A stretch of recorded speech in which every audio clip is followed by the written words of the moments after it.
All right, let's do it. Hello, hello. Hello, hello. Wrong scene. Hello, hello. How's it going? I'm Higesius, and this is allegedly death by painting, where we do very little painting. A little bit, though.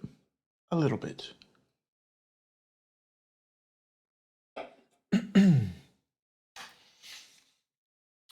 And yesterday we finished a piece. We finished this guy here. Lots and lots of little dots.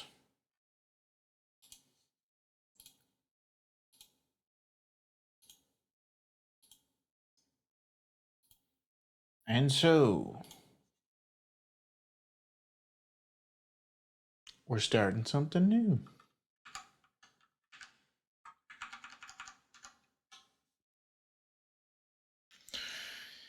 And instead of dots all over the place, I thought we'd do one of my more classic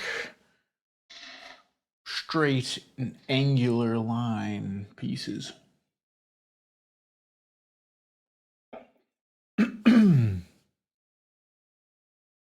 So let's do it.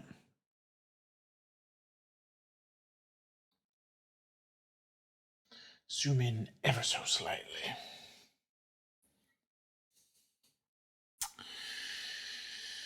This is always the biggest question.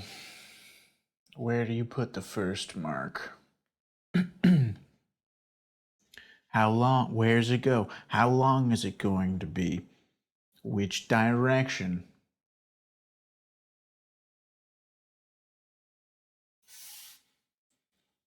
You know, the first one sets the tone for the whole thing. Let's just do it.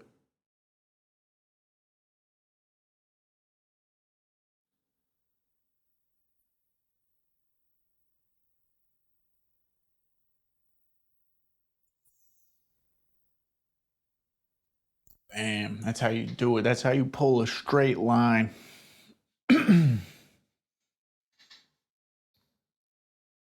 I mean, it's not actually a straight line if you see, there's a little bit of wobble in there. There's some slight wobble. But I mean, come on. For having completely blank white, no frame of reference. That's a fairly decent straight line, yeah?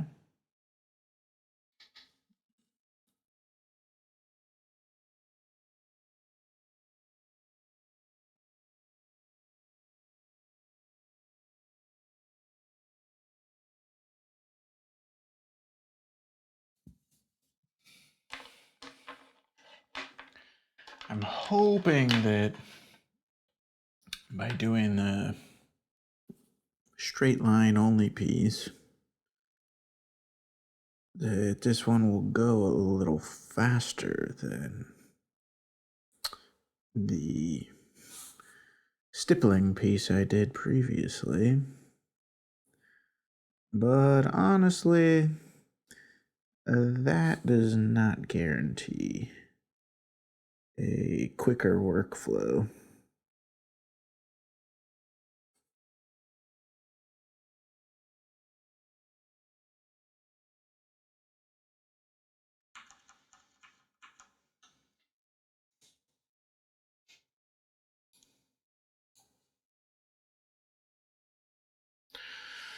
Oh, we're doing another fun experiment where we've got my entire music library on shuffle. So it might get a little chaotic. We'll see. It's roughly 150,000 tracks.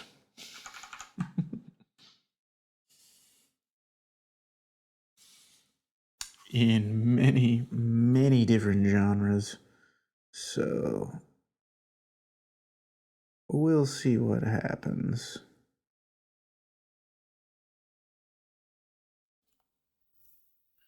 Some of it is normal human friendly music. Some of it,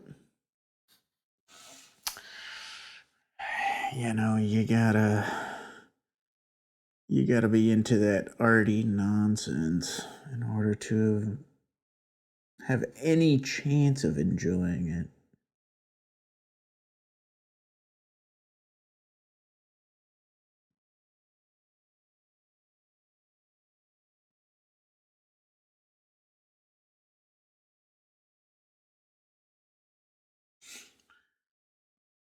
I'm curious how much ink is actually in this pen.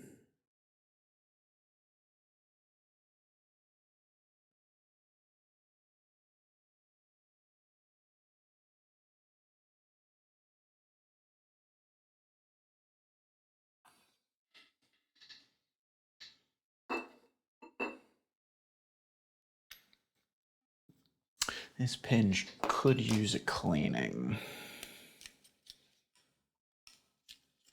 This poor pen. Does this one have ink in it? No.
Uh-oh.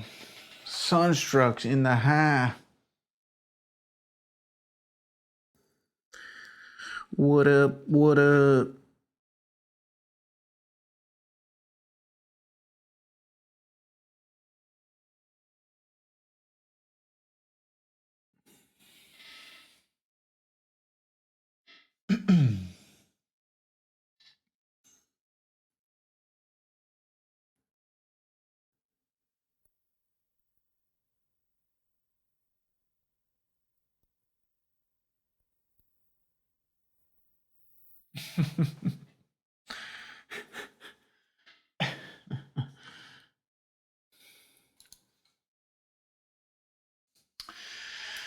Yeah, just in time for the new piece. A bit earlier. It's like yesterday we finished this thingy.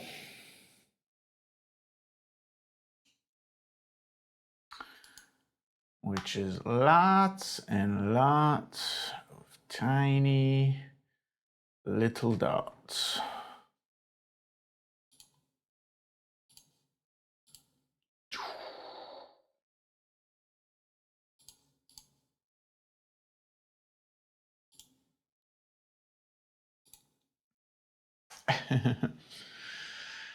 And so, time for something new.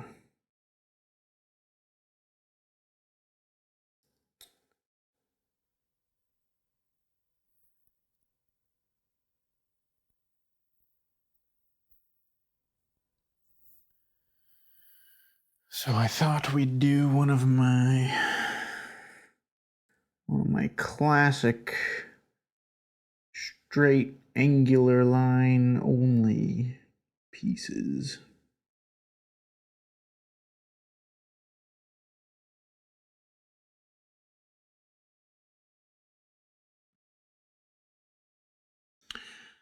We might do some stipple shading for it later, but we'll see. We'll see what happens.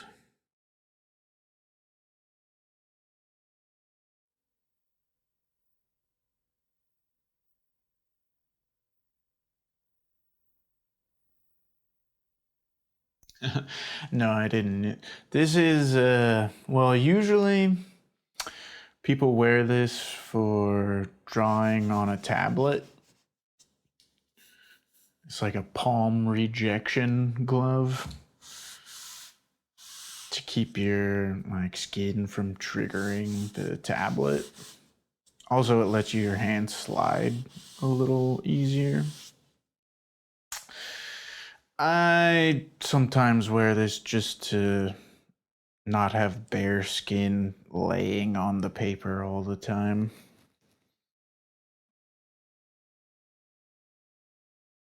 As an alternative to just wearing the full black gloves that I often have been wearing.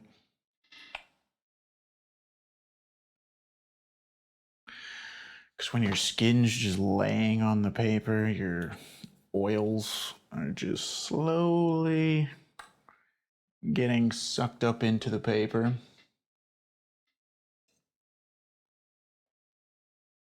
And then when you're putting ink on the paper and you hit one of the spots that has a bunch of oil on it, the ink just spreads.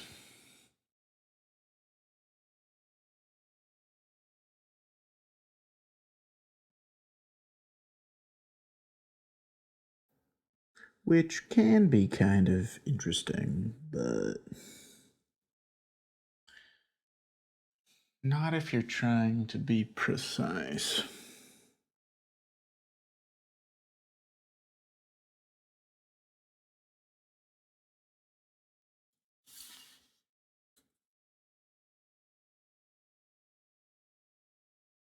And definitely not if you're trying to draw clean, straight lines.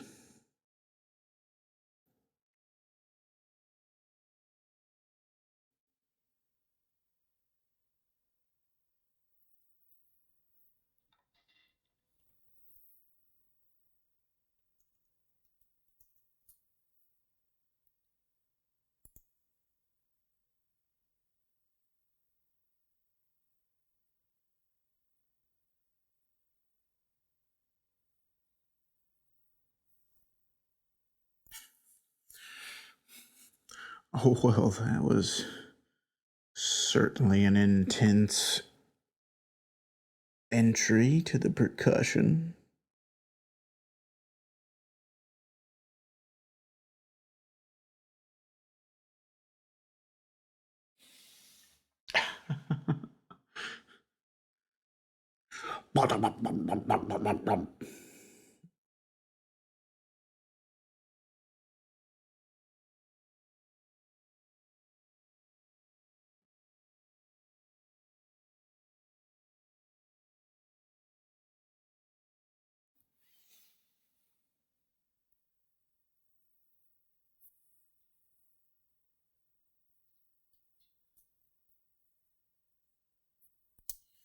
Yeah, I do kind of like just wearing the full gloves a little more, but they also just make your hand super sweaty at all times.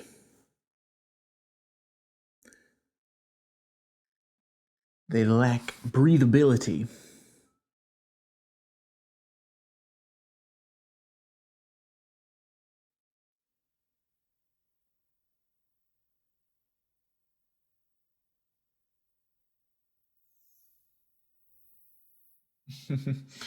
Gotta let the paws breathe.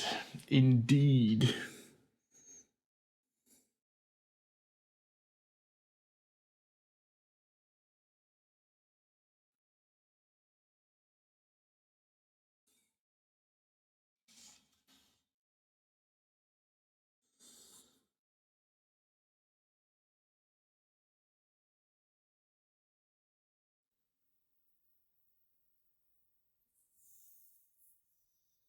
That line was a little wobbly.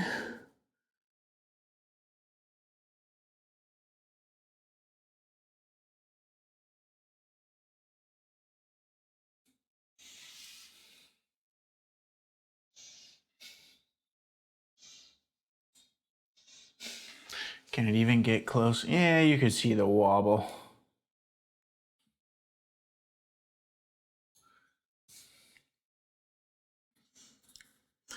It's like right here.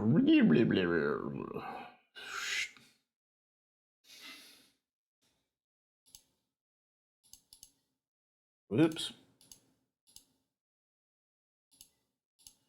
There we go. That's better in focus.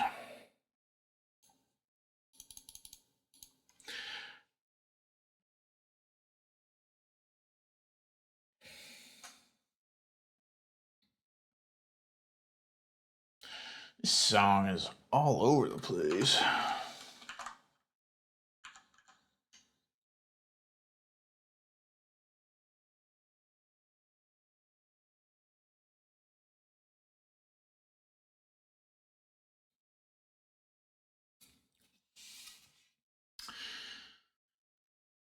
If you weren't here when I said it, we've just put my 150,000 track music library on shuffle. So you're potentially in for quite an experience.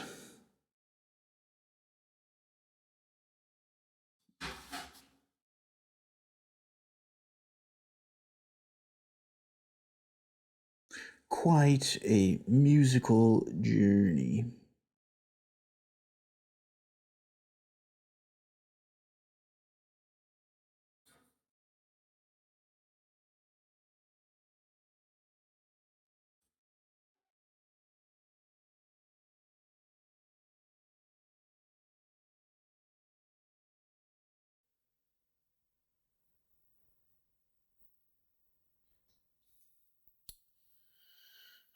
Yo, Diedrich.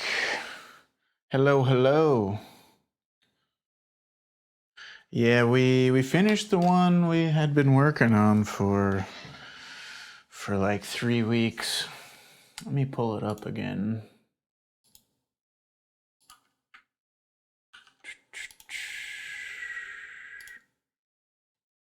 There we go. Nice and finished.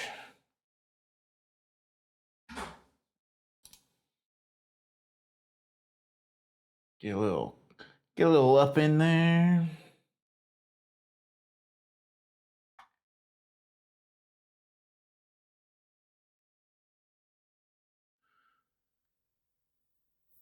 I think I like this area the most.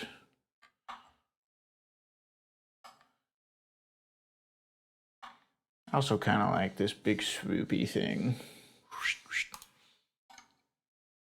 Especially when it's zoomed out. So now we're starting something new. if my average song is 3 minutes long, it's roughly 10 minutes. It's something like the average is longer than 3 minutes, so it's something like a year and a half. where if I hit play and let it go without stopping, it would take about a year and a half before the library repeated itself.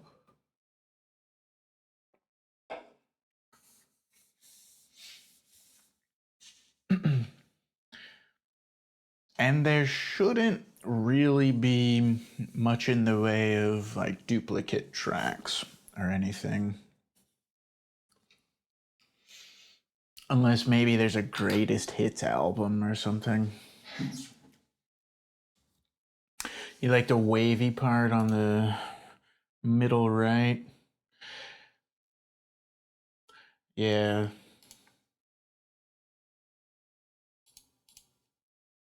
So like over here. Or this thingy is wavy.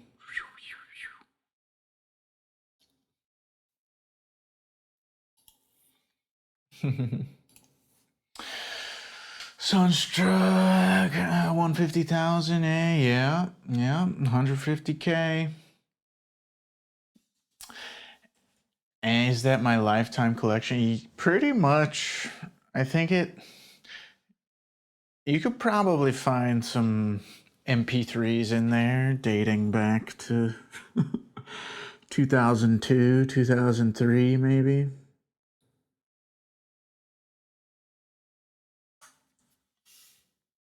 Though they're probably those are the shitty bit rate ones, most likely. Back in the day when storage space was at a premium.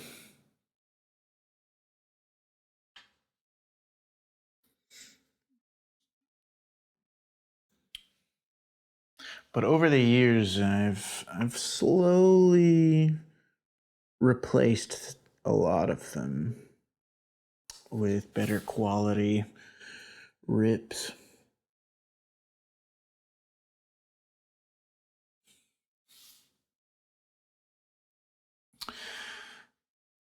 But well, yeah, Diedrich. So for this new piece, I'm gonna, instead of dots, we're gonna be doing straight lines, or I guess angular as well. You can get some angles in there, but no curves.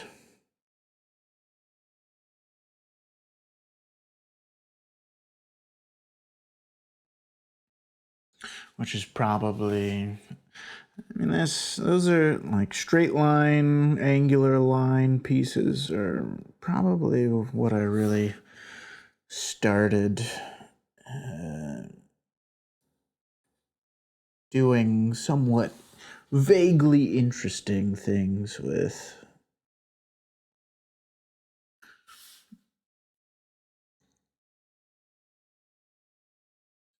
So I'm probably the most comfortable in this realm.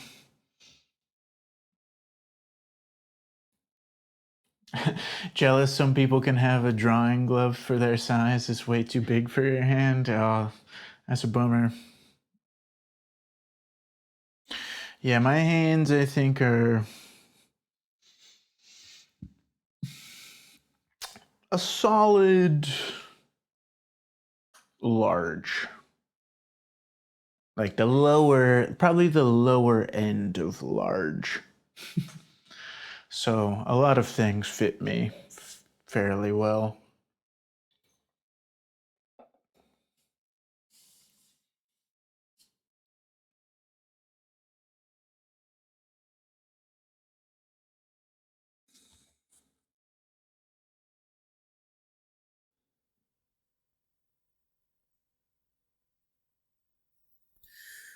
But yeah, it's always a bummer when, I don't know, any sort of thing that has sizing, it can absolutely be difficult if you're outside of whatever brands and manufacturers consider to be, like, if you're slightly outside of what's normal or average, shit gets tough.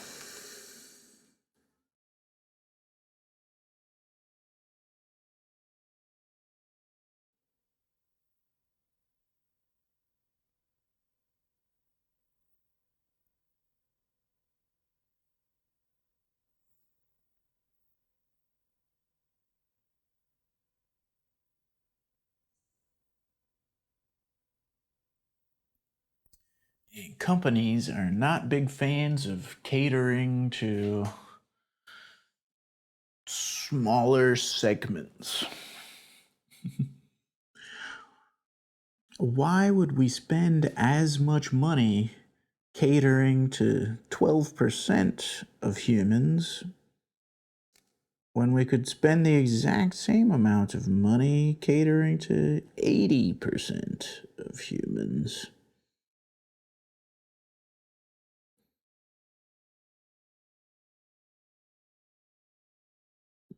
Oh, yeah, we get the. You see, this is what happens when you listen to my library on shuffle. You get some weird electronic music going into Mexican rancheras.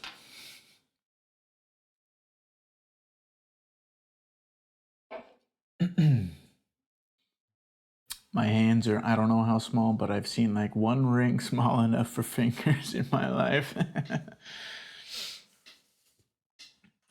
Yeah, rings can be also tough. I have large hands, but the fingers are relatively slender. So it's fine. I don't like rings, but it's funny. Yeah. Yeah, I'm not big on the jewelry. Love it. Love your weird music. You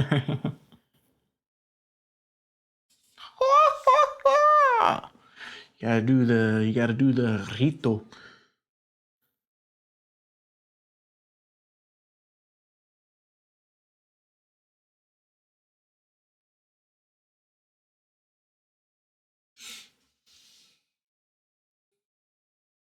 I am a fan of Mexican rancheras. I will say they improve the more you've been drinking over the course of the day. Oh, what? Sunstruck, you're going to the taqueria? Like, and when you say the taqueria, do you mean the taqueria? The one and only taqueria?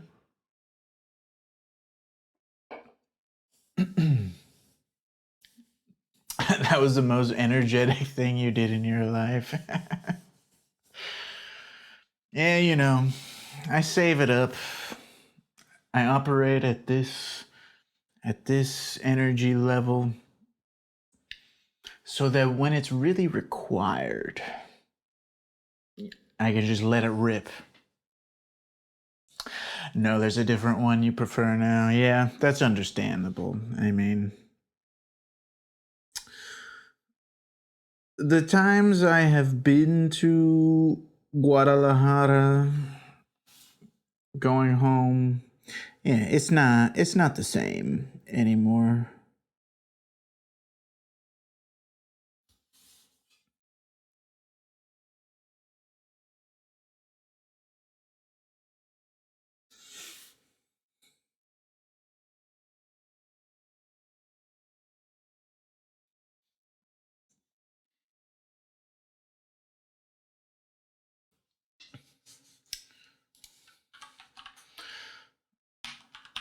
What's the place that I liked?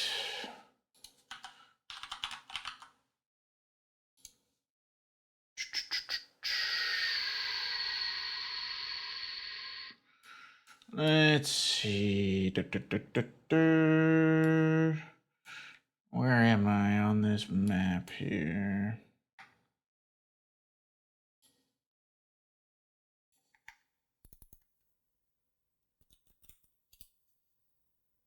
Tacos.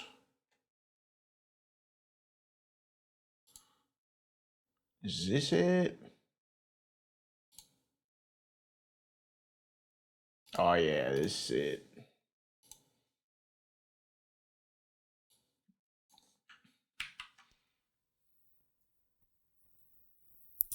Davis Guadalajaras are better than the Woodland ones these days. Outrageous. There's two in Davis, same owners. Yeah, I almost kind of have the philosophy that as soon as a second location opens up, there's a good chance the quality has dropped.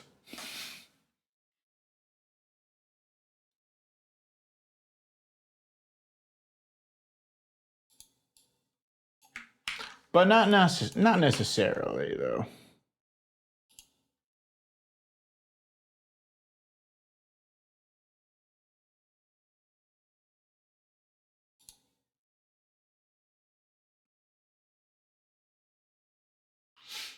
Oh yeah, I liked Taquitos La Bombonera. This tiny little taco truck. I was down with that place.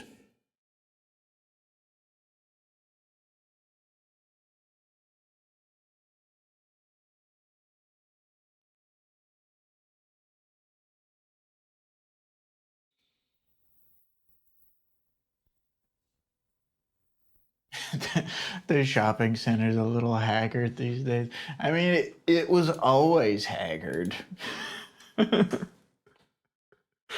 That's the thing, though. I mean, I guess it wasn't so terrible all the time.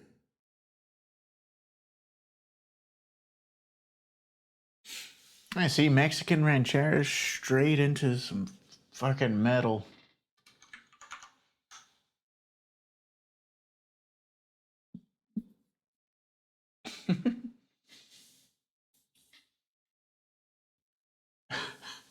by by a band called Tony Danza Tap Dance Extravaganza. Oh yeah, there you go. Hell, it was haggard when we were in high school. Exactly. That's what I'm talking about. See, but that's the thing. That's the thing, though. If the surrounding area, this is advice to anyone ever watching this at this moment. If you're looking for tacos, if you're looking for Mexican food,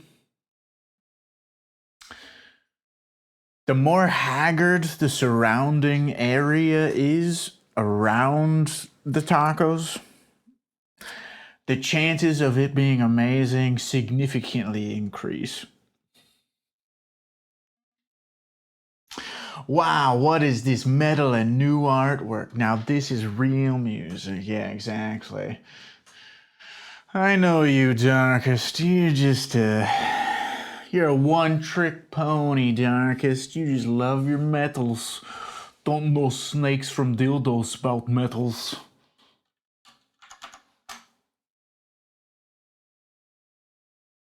Du hast. But, we're doing what we were doing yesterday. We've got my music library on shuffle.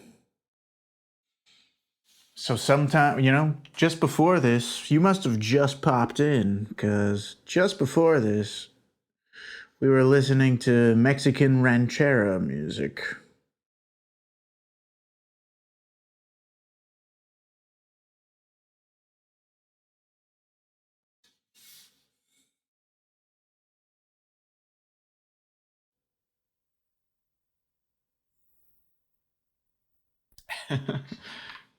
The more screaming drug addicts in the parking lot, the better the food. Exactly.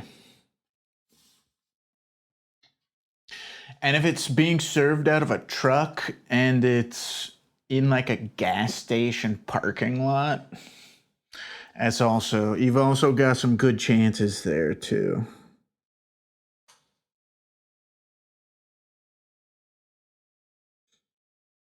And the shittier the gas station, the better.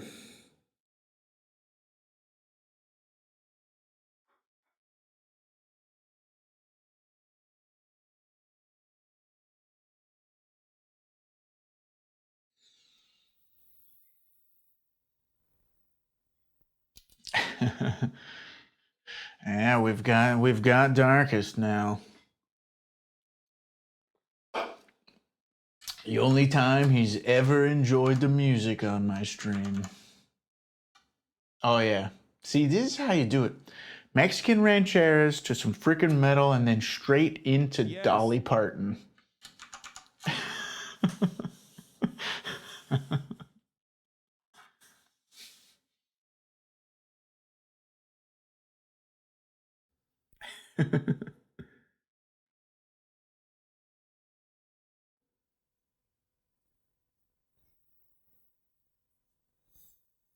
Well, you see, Darkest, many people say they listen to everything. And they never do. They never do. Except for me. I actually do.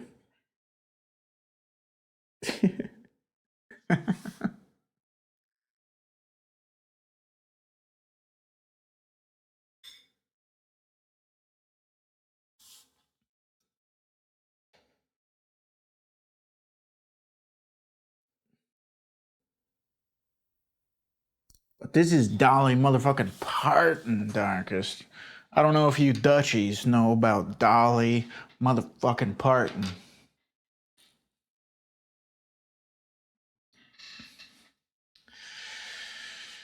Darkest. You just don't get it, Darkest. You just don't get it, do you?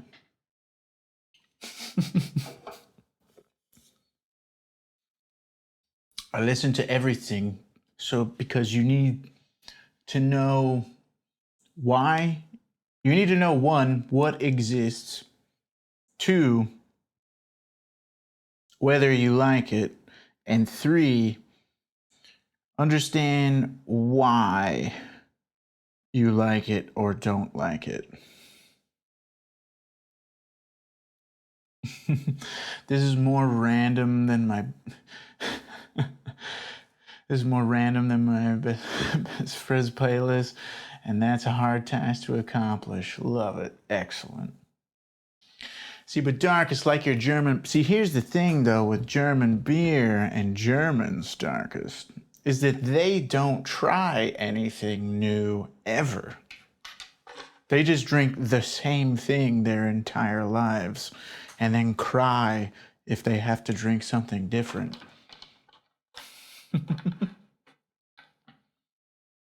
It's like most people with music. The second something that comes on that they, aren't particularly into, they cry and leave the room. Do you have any tracks from that Mexican emo band that we went to high school with? Oh, yeah. Though, I have to say, Sunstruck, they were goth, not emo. There's a big difference. There's a big, important difference. But no, I don't have any of that, and I don't remember their name either. They're terrible, though. At Darkest, when you eat everything, people say you have taste, though. Not me being familiar with it at all. Dollywood isn't on my bucket at all to visit a museum and RV that's parked there. That's just autism, EG. Well, that may be. That may be. The Cure wannabes. La Cura.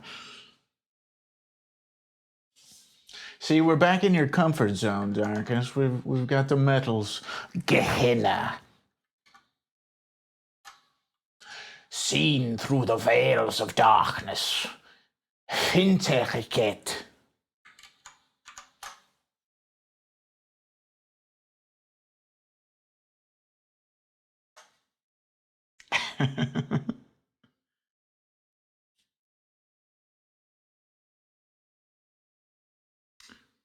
With the classic black metal style vocals.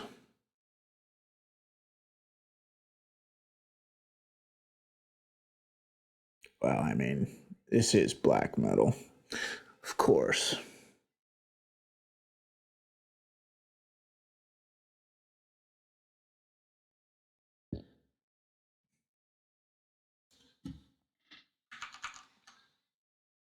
What's up next?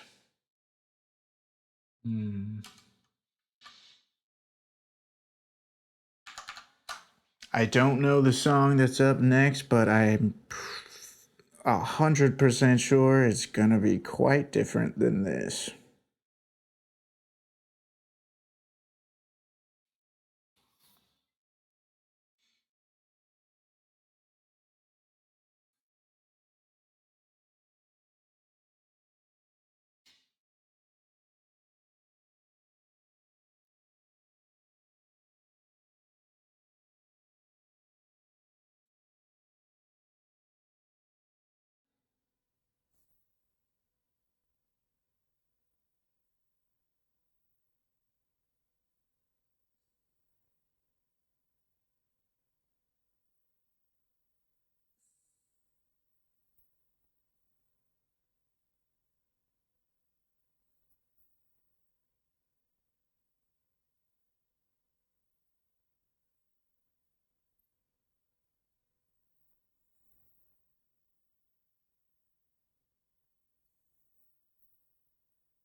That would be hilarious if Hotel California was up next.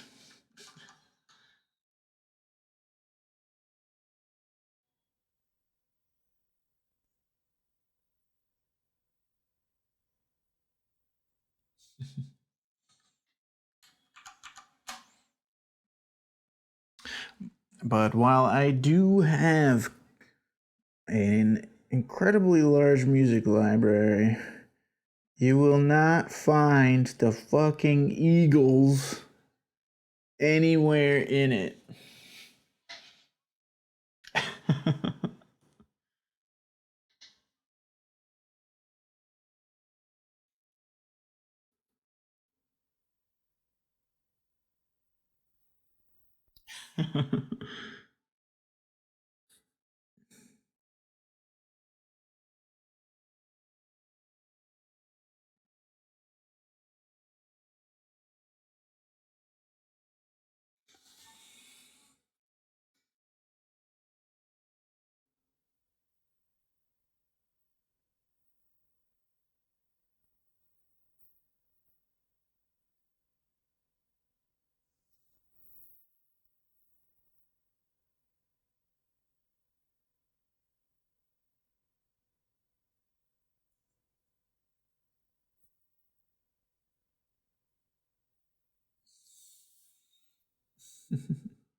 The shuffle algorithm's really liking to flip flop between metal track, something totally different, metal track, something totally different.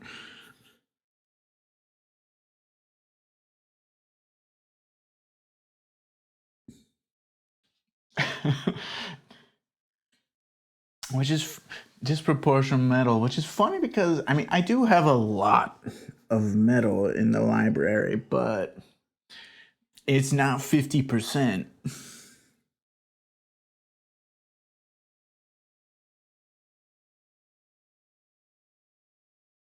It's not even close.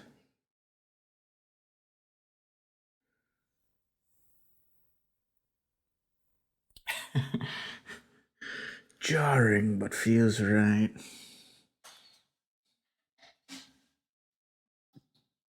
It's because we grew up with KDVS, where it was just pure chaos and any track could come on at any time.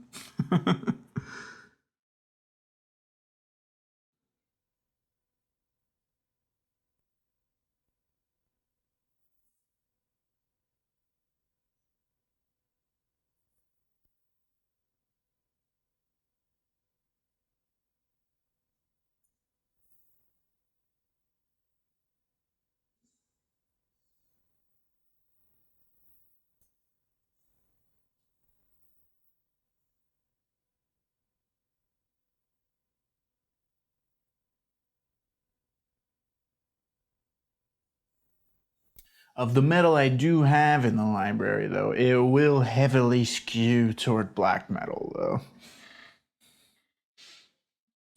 You still hear Phil's old PSAs playing? Nice.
Yeah, I never actually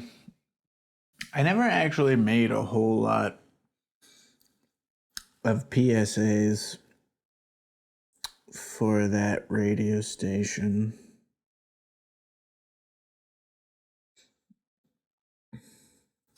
I mostly just did show promos. So there's no way those are playing.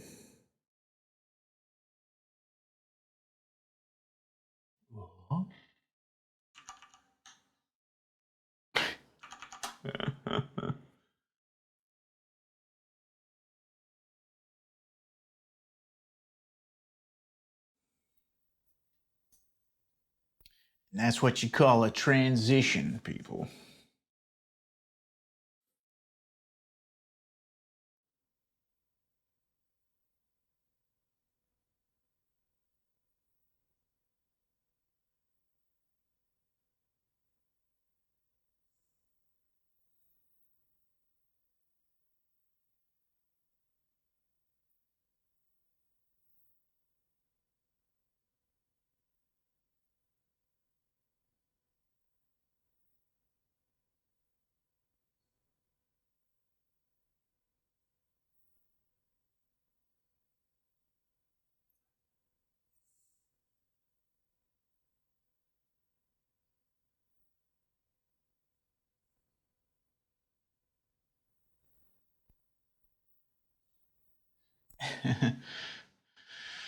Yeah, good old Pete Rock and CL Smooth.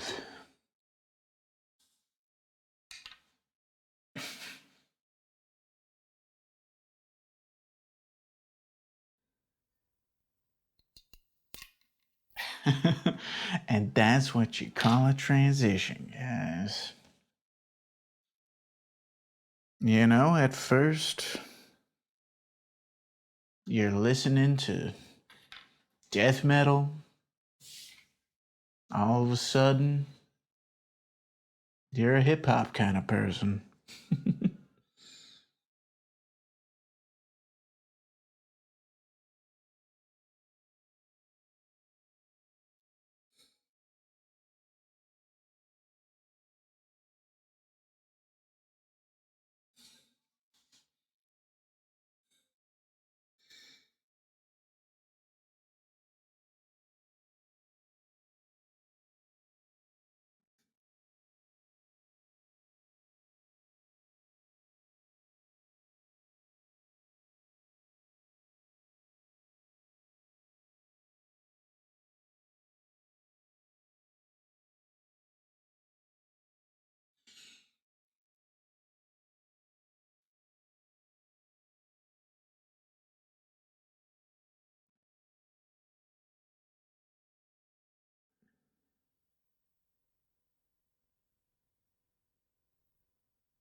I'm waiting for some really good transitions, though. I want there to be like, all right, you just heard cattle decapitation. Going right into Avril Lavigne's Skater Boy, followed up with Merzbow's 1939.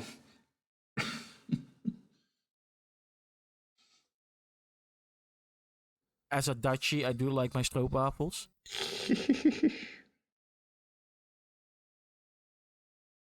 There's still no new ones, Darkest. You've still got a limited palette for the darkest quotes.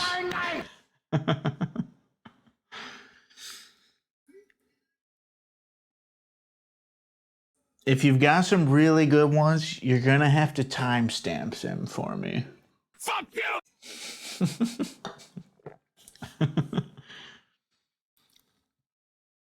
Because as much as I love darkest streams, I can't go through like 4 hours. Actually, I can't go through like 12 hours every week. You do the work, Darkest. Or just drop when it's live and you think about it, just drop a little stream marker in there. Use the stream marker feature only for potential Higgiesius sound bites.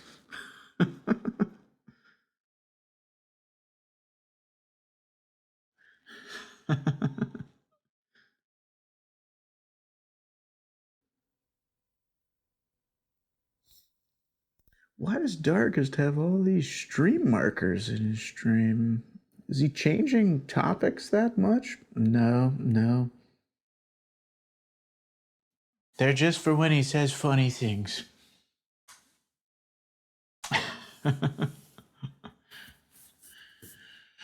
Or just like run the VOD through an AI to generate a transcript and then timestamp the whole transcript. And then I can skim the text.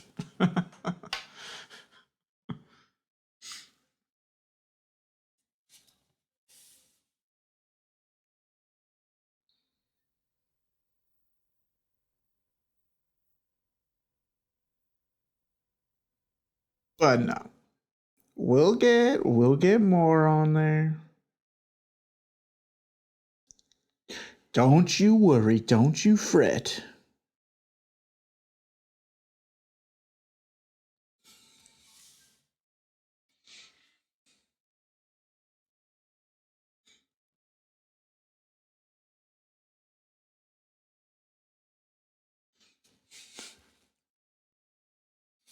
Actually, maybe that'll be my thing.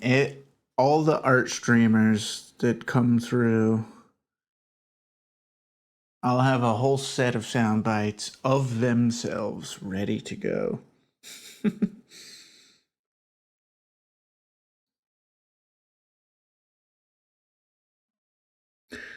So they can use their own voice in my chat. Uh-oh, here we go. Today we are looking at a streamer who wants sound for his commands, but is too lazy to create them himself. Instead, he thinks we are his little slaves, and that's why he moved to Germany. No, we know what your intentions are, my friend.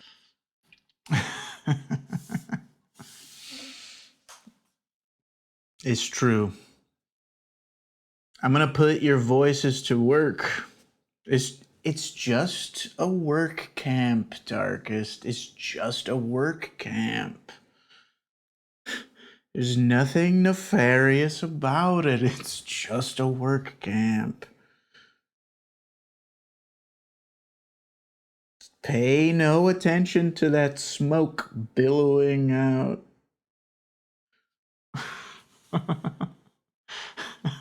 All the free showers you want. All the free showers at work camp.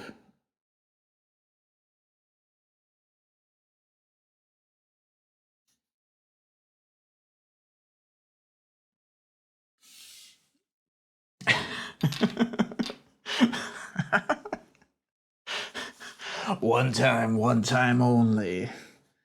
Infinite showers.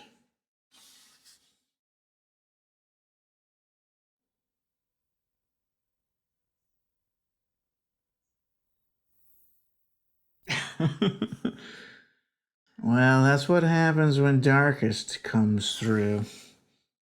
He brings the darkness. Yeah.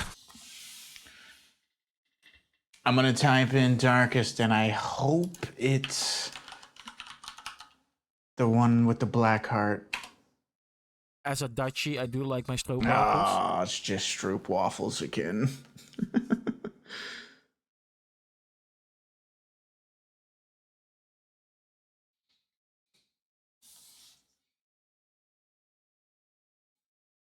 We are all ball lovers.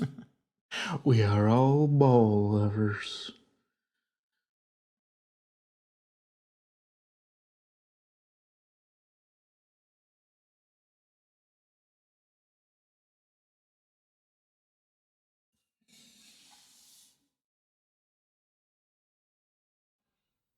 Those what waffles?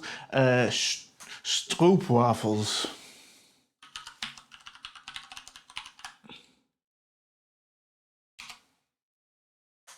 It's a Dutch delicacy. And Darkest loves them. I'll stroop your waffle.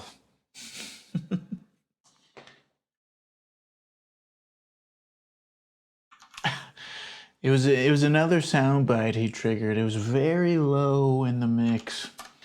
There's another one where he says, "We are all ball lovers."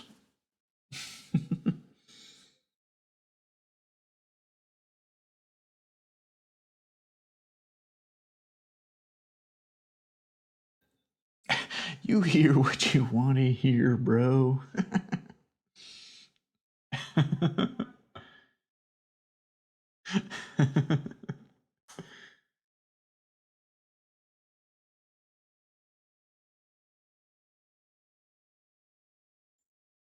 Yeah.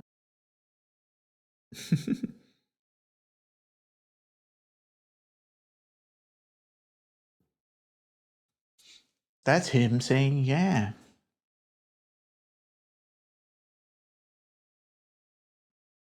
Yeah.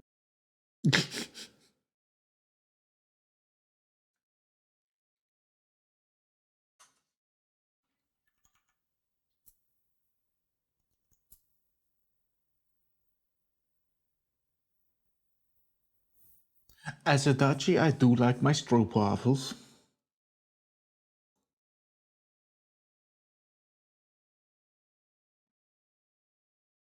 I do like me some corn.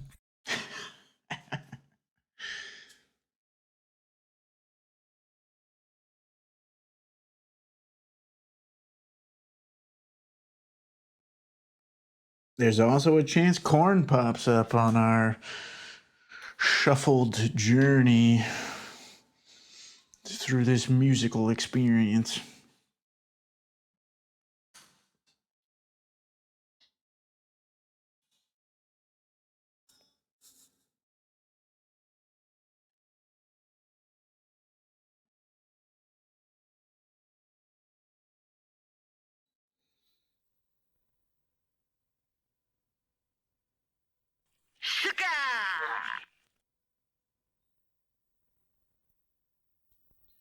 Going to poke Andrea. This is an outrage, Darkest.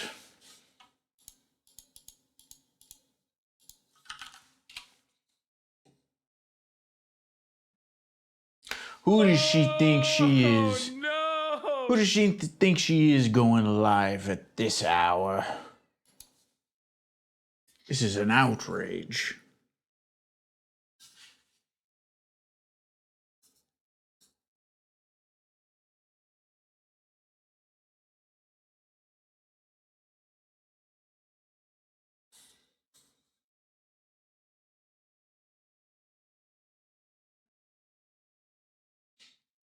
Well, that is certainly epic.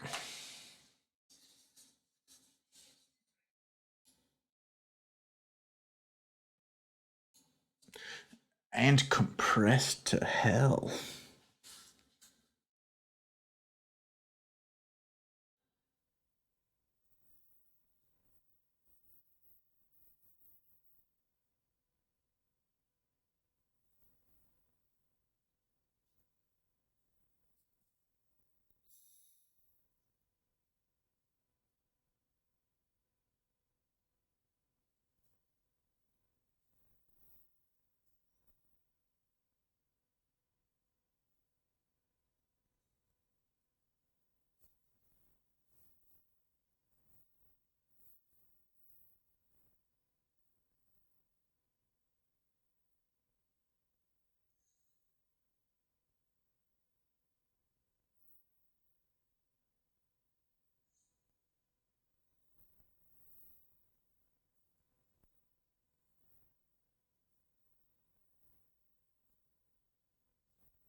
I knew that sound immediately.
My observation skills are so good, I just realized by reading the title that you're not stippling.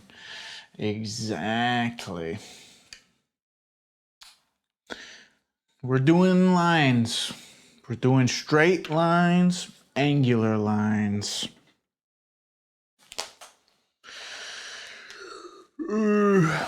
Once it's all down, we might do stipple shading to give it depth. Because when you just, if you do line drawings and you just like leave it like this, it always ends up looking pretty flat for the most part. But where's a good example? But I actually did straight lines long before I ever started stippling. So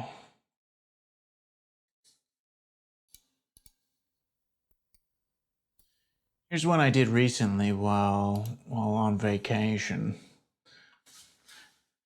I did this kind of thing. No stippling anywhere.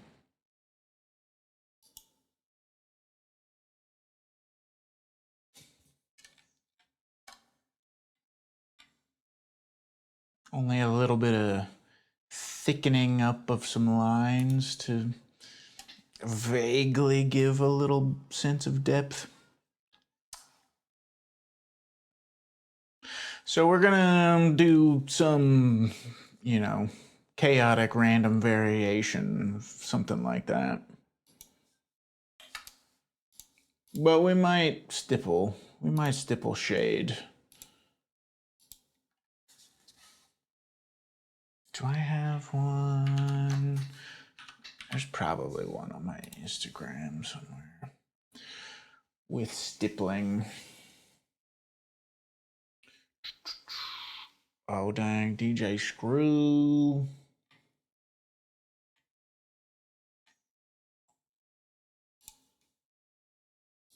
Ah yeah, the diamond would be a good example.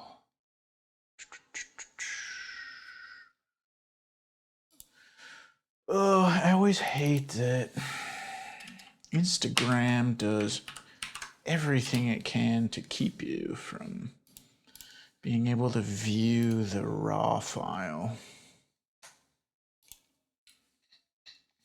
So here's one I did with all straight and angular lines, but then added some stippling to, give some depth and stuff. We might do that for this one. Depends how I'm feeling.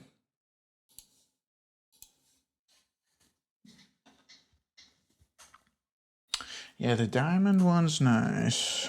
I like that one. It's really small though. It's A6 size paper, which in freedom units, that would be 4.1 by 5.8 inches. Whoops, I'm dropping stuff. That'd be a dope print. Yeah, I'm very close to putting a print web shop up. Cool on some runes in a game or something. Yeah, that could be cool too.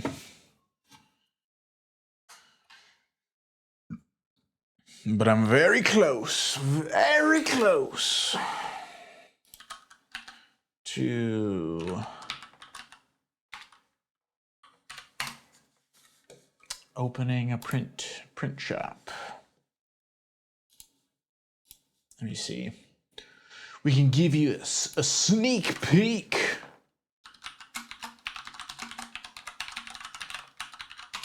Clicky clacky. Bam, bam.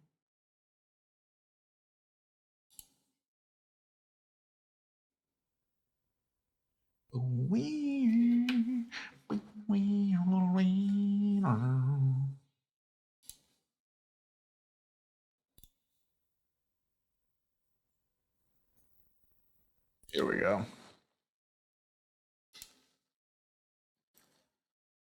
We got some prints almost ready. There's the diamond. The diamond will be available amongst some other thingies.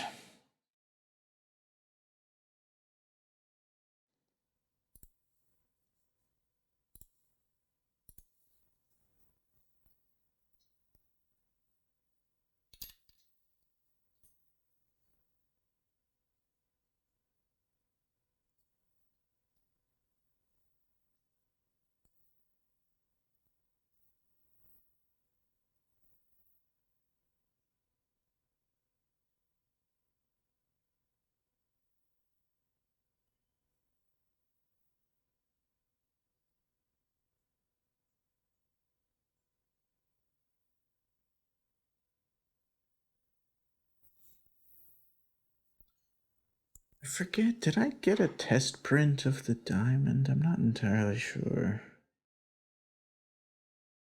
I might not have. I'll probably have to get a test print of that first.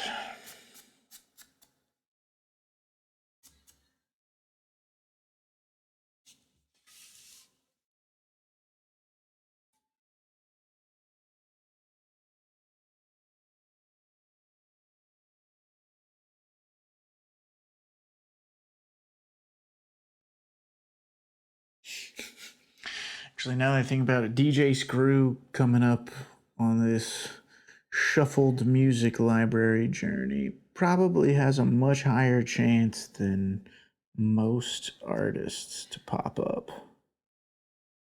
Because I have so many, so many Screw tapes downloaded.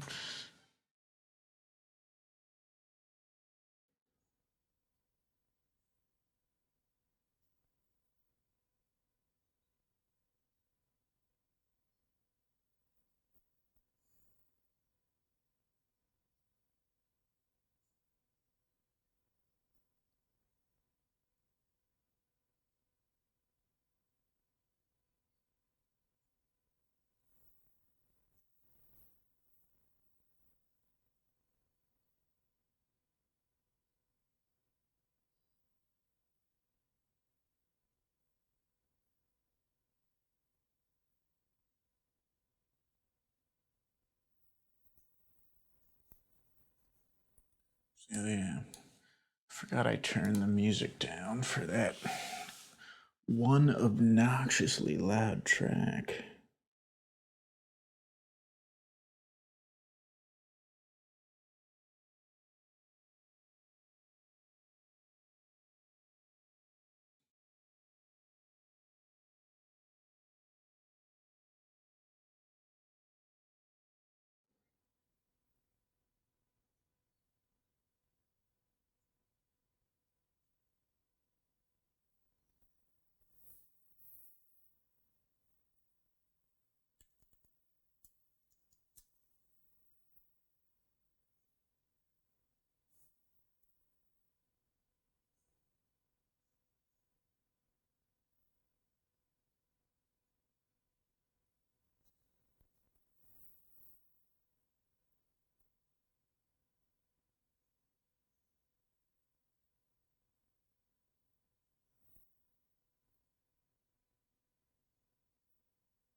I want to do time lapses of these things, but my problem is I'm constantly going like this.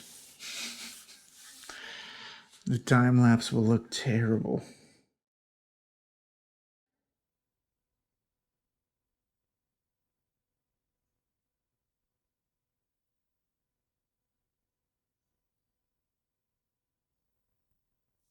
I guess I could do one of those things where it like stabilizes on the paper and then the rest of everything turns.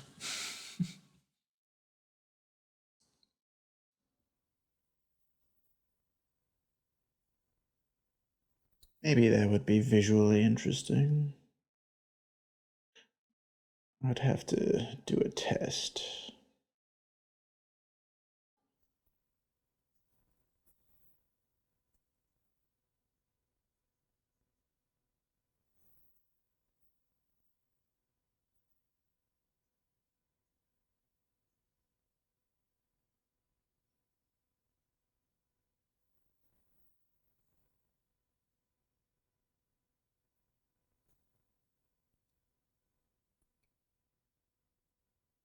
Oh, why does this always crash on my iPad?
I will be right back. Just a minute.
All right.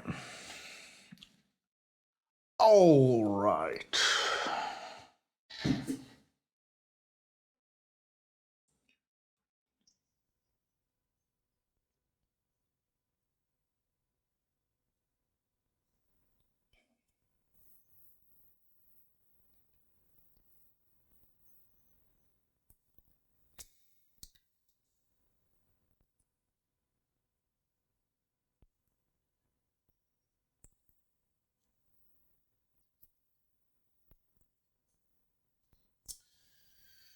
We're approaching the point where I have to start really thinking about what I'm doing here.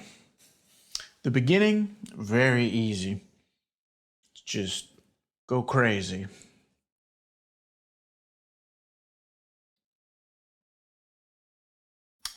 But as some sort of shape starts to form, then you have to start being aware of what new things you're adding. Will it complement what's there? Will it not?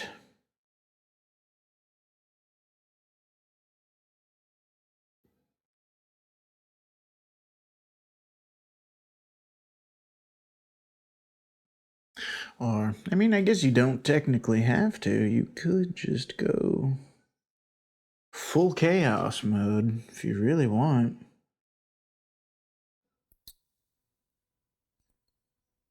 But there's a good chance you'll be able to see that it's just full chaos mode.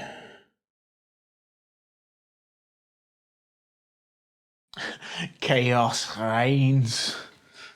I have to hear that.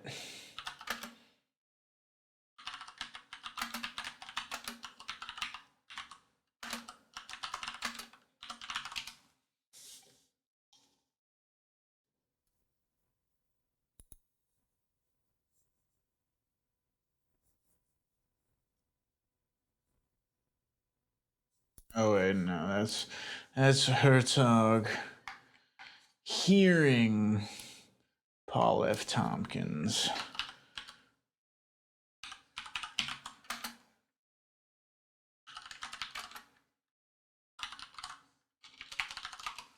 Oops. Trader Joe's.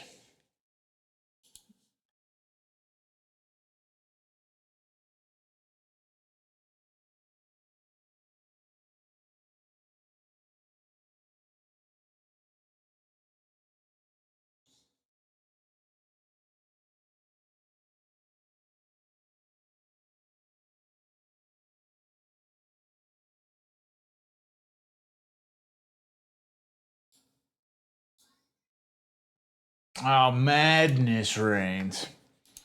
Boo.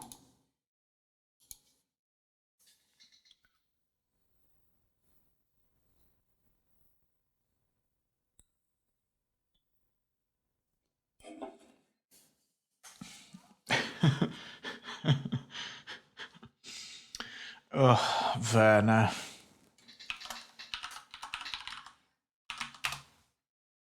It kills us.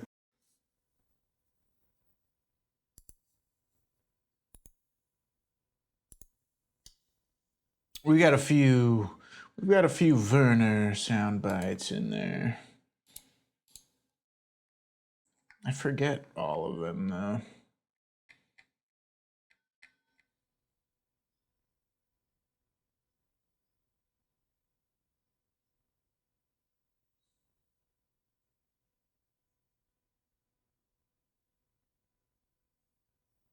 Oh yeah.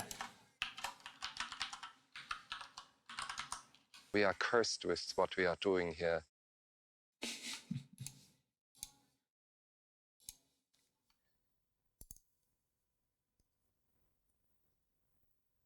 Ah yes, a nice little classical music interlude.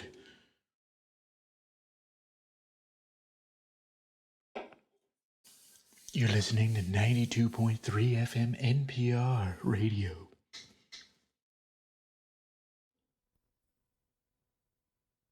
Up next is the tea time hour.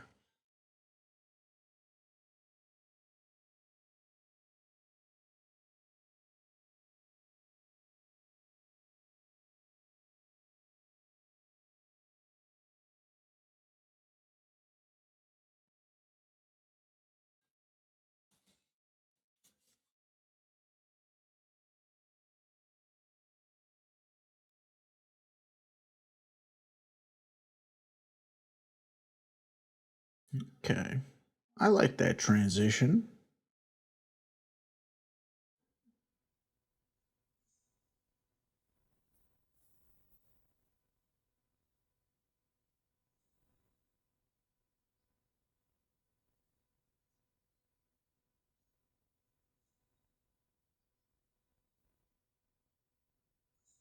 Though I will say, as a crazy DJ transition person, it's very hard to fuck up a very brief classical piano interlude like that. You can use those to basically change to anything.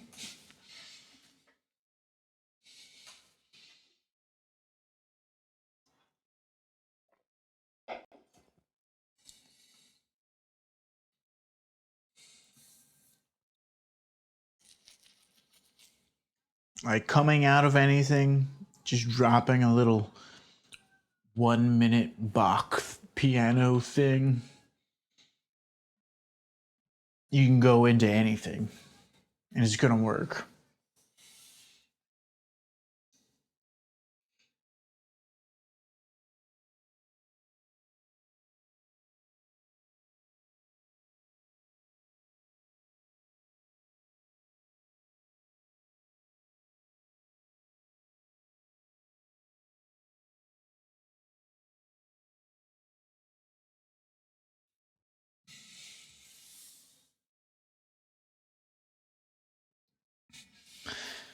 So if you're ever putting a crazy eclectic mix together, always have a Bach piano thing ready to go.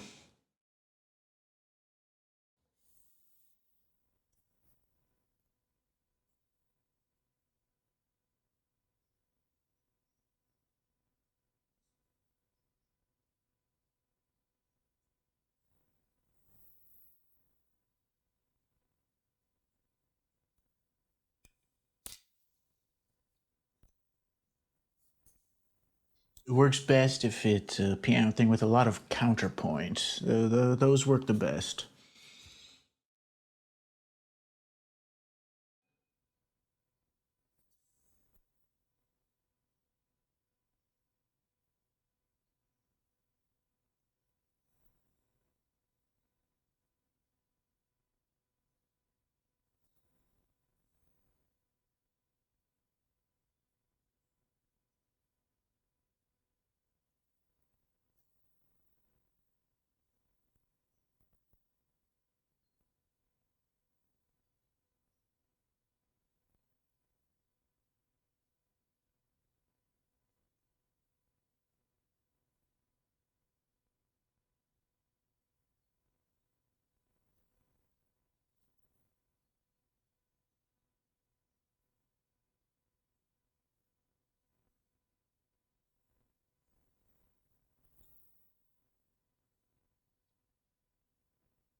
what is a zoomed in camera? We zoom out just a little bit. Maybe that works.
Whenever I do these things, I always like to.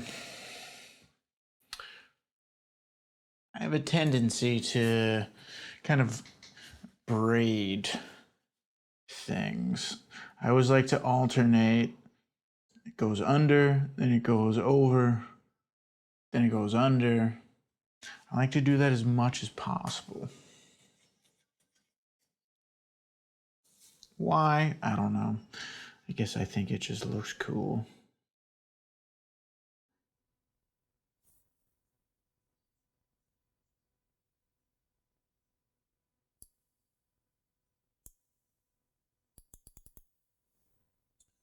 But you know, not super strict about it, of course. I just have a tendency to do that.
cross country meet.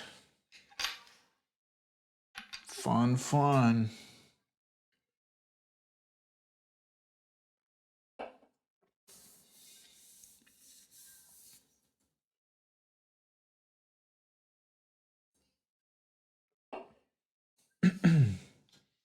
What is it? What is a Gibson cross country meet? Is that for like adults? Or high school?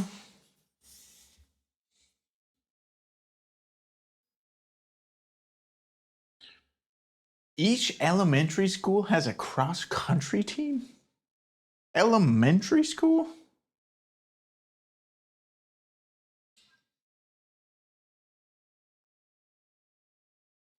That's crazy.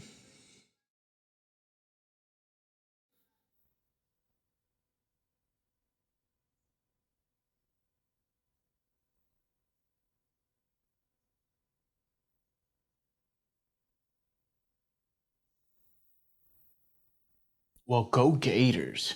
Go Gators. Team Gators all the way.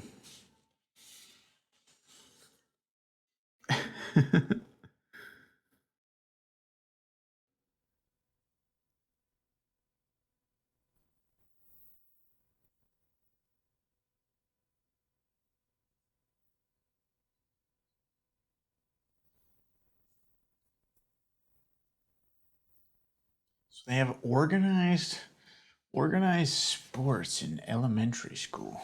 Is it just cross country or are there other sports?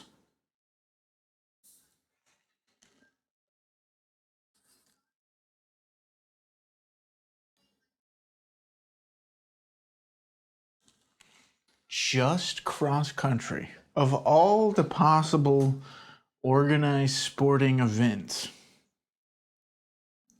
they went with cross country. Interesting. Interesting.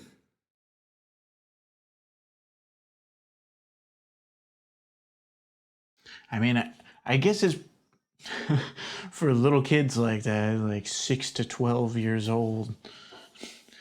It's probably easy to just say, look, just keep running. Just run. That's it. It's all you have to do. All you have, yeah, exactly. Easy to have kids run. There's like no rules you have to be concerned with. There's not really much hand-eye coordination necessary. It's just go. just keep going.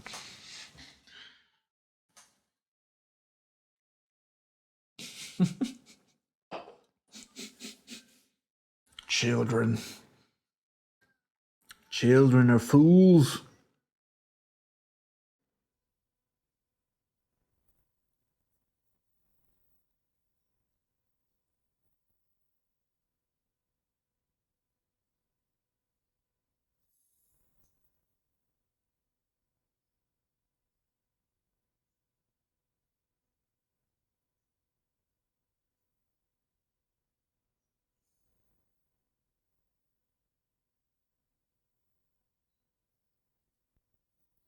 Zem, is your kid on the cross country team? That's the real question. Are you a cross country dad?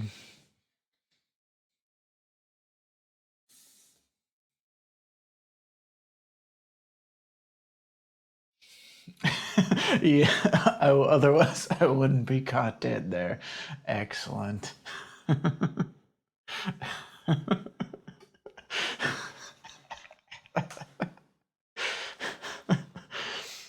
The truth of parenting comes out.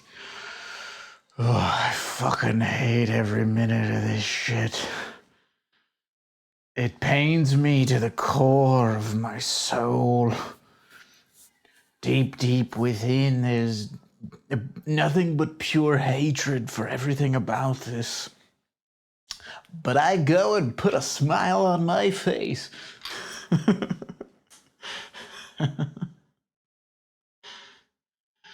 Yeah, especially when you're antisocial like me or introverted at least. Yep, definitely.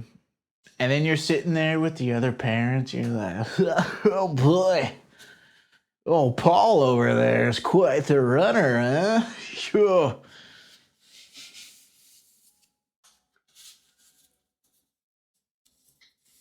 It's terrible at small talk. Everyone thinks I'm a weirdo. Come on, you don't love the wonderful parental small talk that goes on?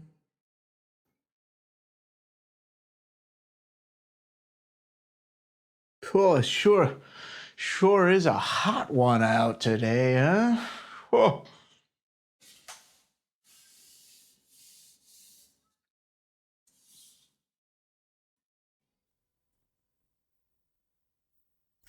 Cannot for the life of me do small talk well. Yeah, no, I am horrific at it.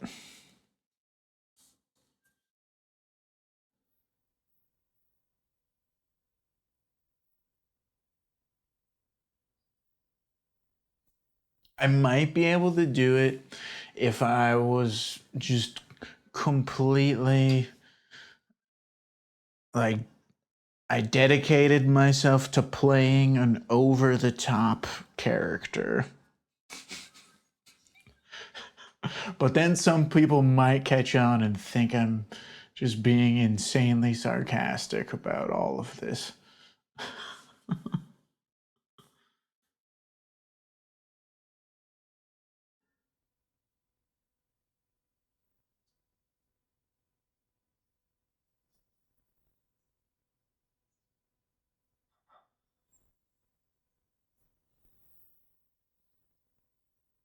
Do you have to alternate? Do parents have to alternate, like who brings the orange slices and sugar-free beverages?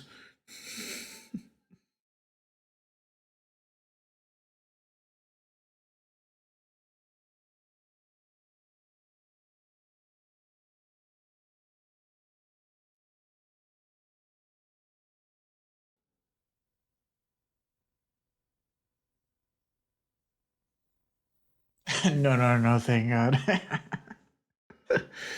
Oh, that's where it's really at, though.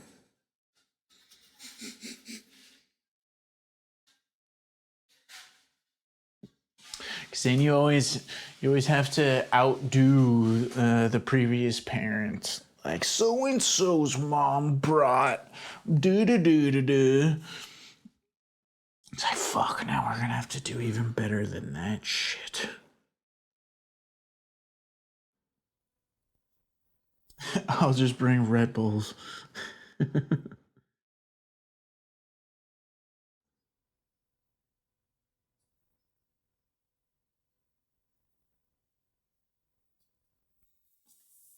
Red Bull gives you wings.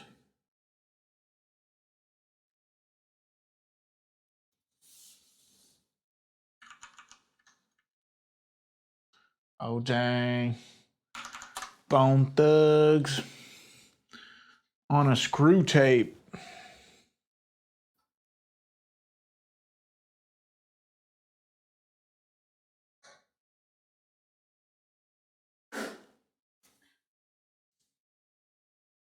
Okay. Yeah, you don't get a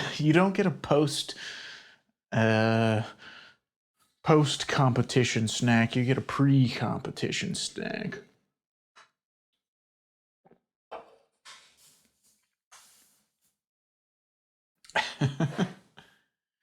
A little performance enhancement.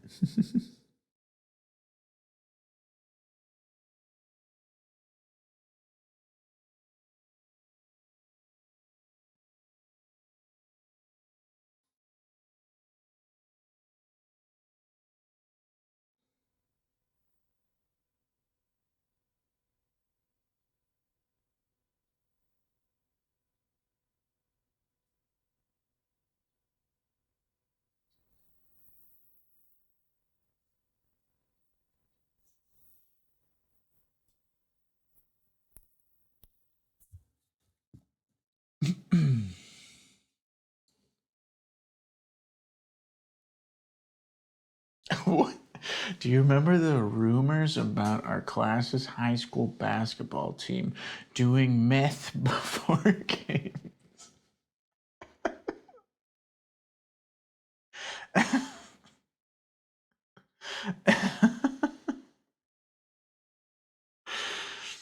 I have no idea.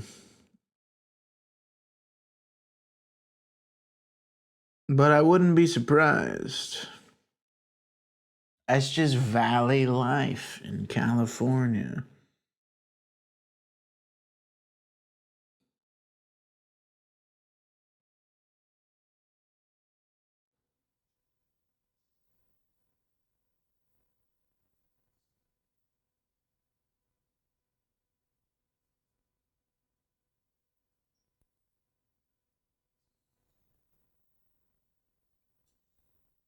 I think it was in 10th or 11th grade. That's that is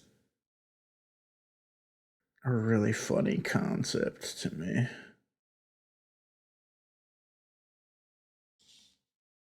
Here, guys, this will really get you going. It's gonna get you balling. Literally.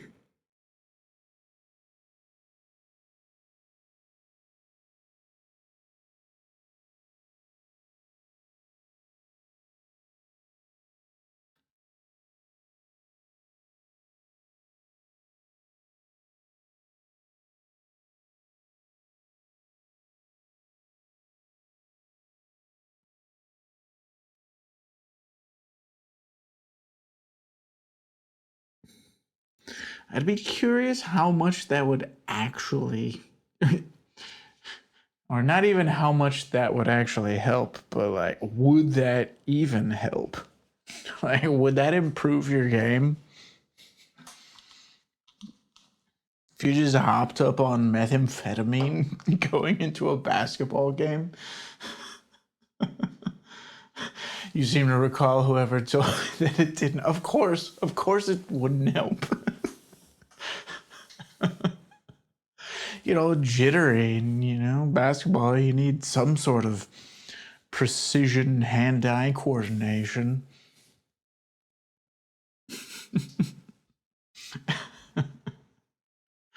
You're just sitting there sweating while you're on the bench.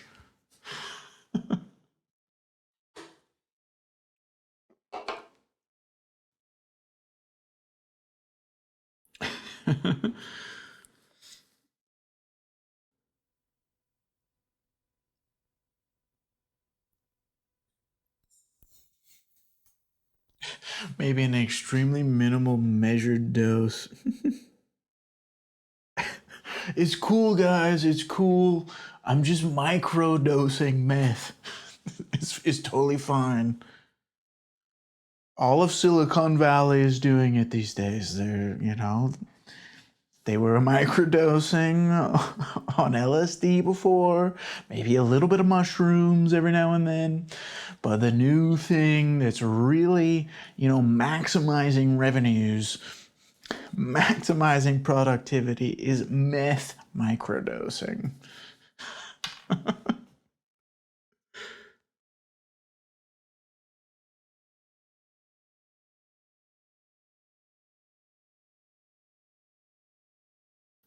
It's going to take you to a whole new level of productivity.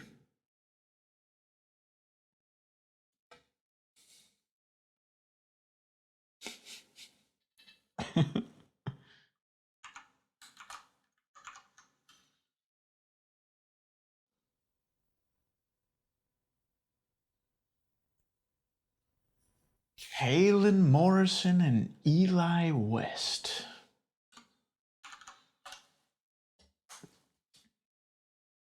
I didn't even know I had something like this.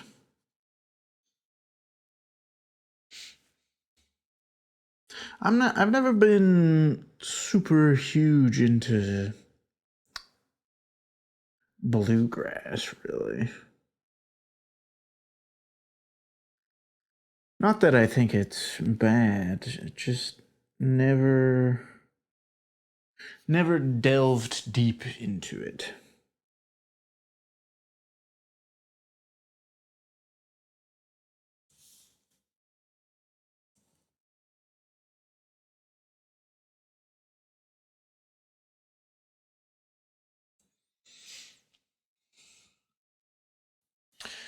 Yeah, there's definitely a lot of good bluegrass. I think it's similar to blues for me, where there's a lot of blues music that I would call white boy blues, and I don't like that at all. But it's unfortunately quite prevalent.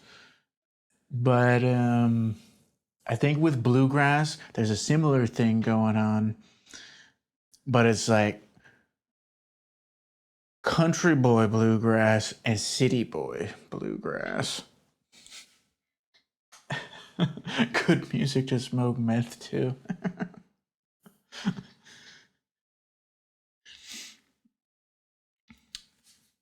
That's a question. What would be the worst music? I have no frame of reference for this, but what would be the worst music to smoke meth to?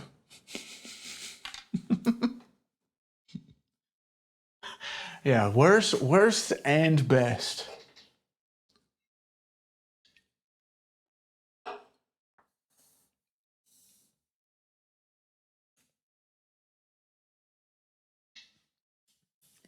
Best, I'm gonna go with Gabber, like super fast, heavy dance music.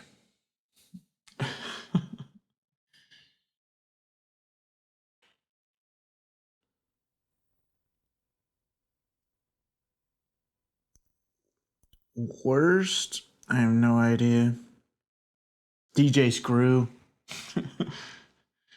I'm gonna say dubstep.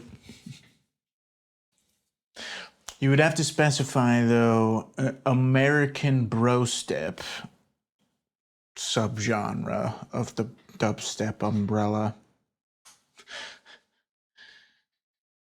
The stuff that goes like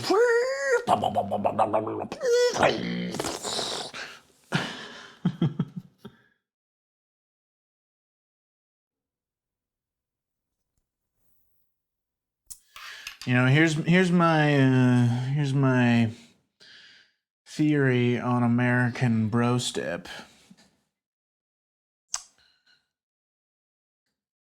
Dubstep, you know, American dubstep circa 2011, like 2010 to 2012, was essentially the electronic music version of nu metal.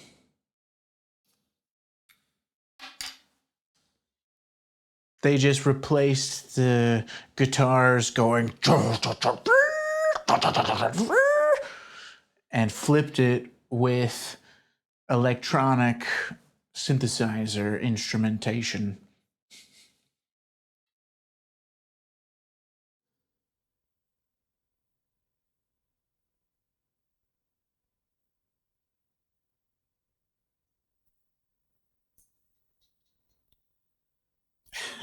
The first time you've heard it described as bro step, oh yeah, I mean that was a big thing, people calling it bro step.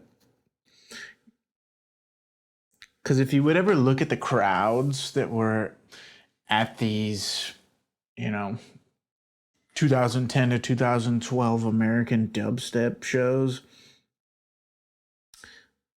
it was like 98% dudes. Dudes just broing down.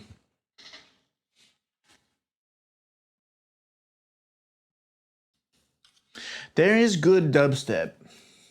It exists. It's usually UK oriented.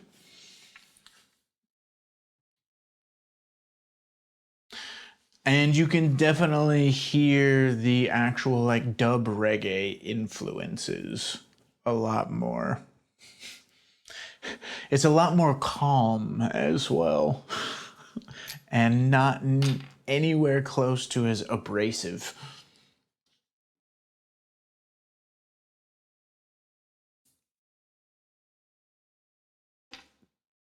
In fact, let's find some. Let's find some. What's a classic? Maybe Burial is a classic.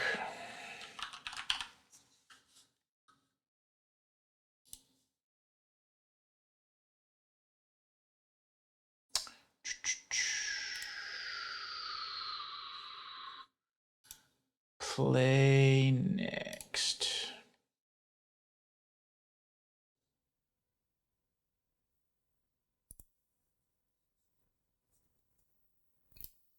I've cheated. I have injected a manually selected song into the playlist.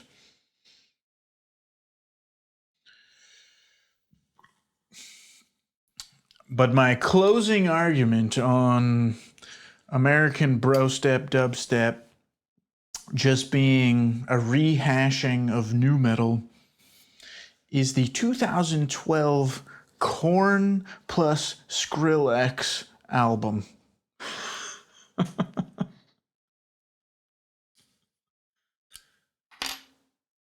And it works perfectly. For the genre, of course.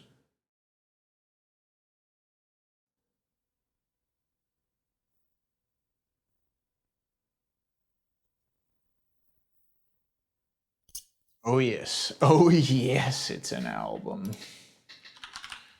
In fact, why don't we put something from that on right after this? You remember that album, Pet Heavy? It was... Oh wait, sorry. It was 2011, so right in the middle of Bro Step. What's a good one? Let's just go with track 1. Chaos lives in everything.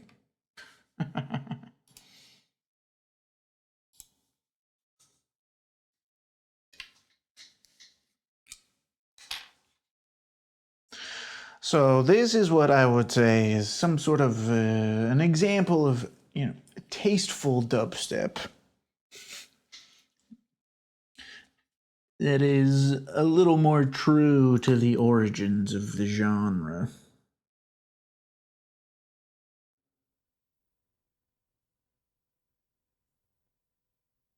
I'm sure there's many, many like better examples than Burial, but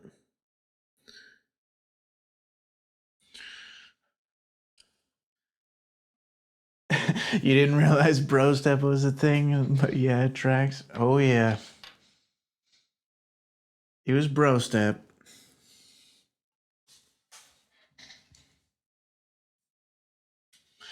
You see, like there's still little wub wubs every now and then, but it's not like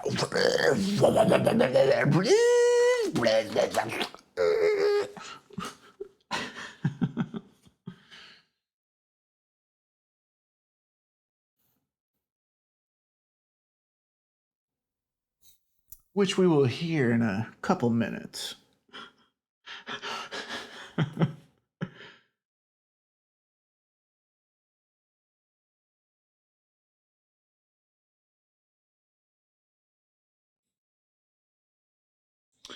What's funny is that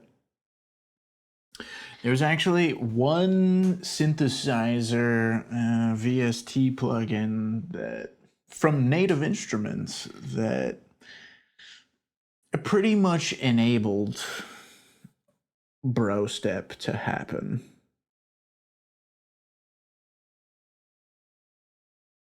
It's called Massive. Perhaps a aptly named plugin. Because it was massive.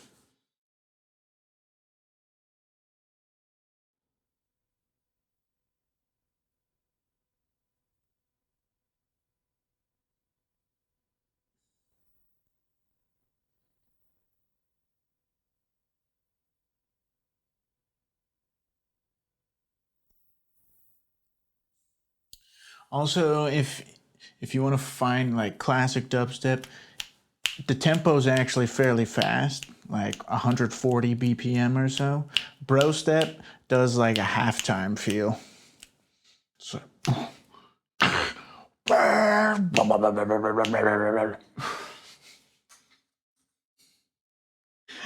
Yeah, here we go. Lurking while you mod. Nice, nice.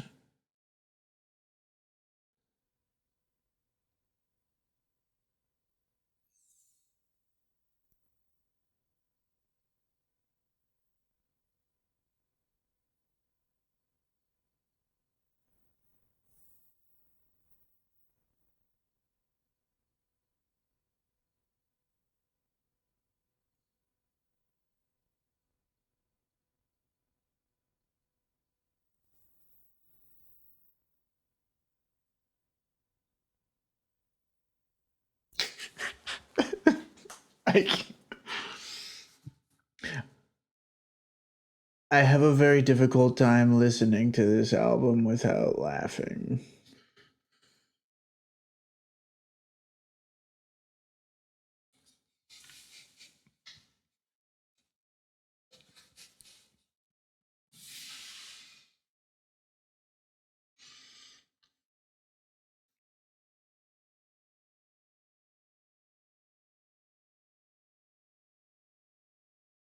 I'm sorry if anyone out there like real this is their favorite album.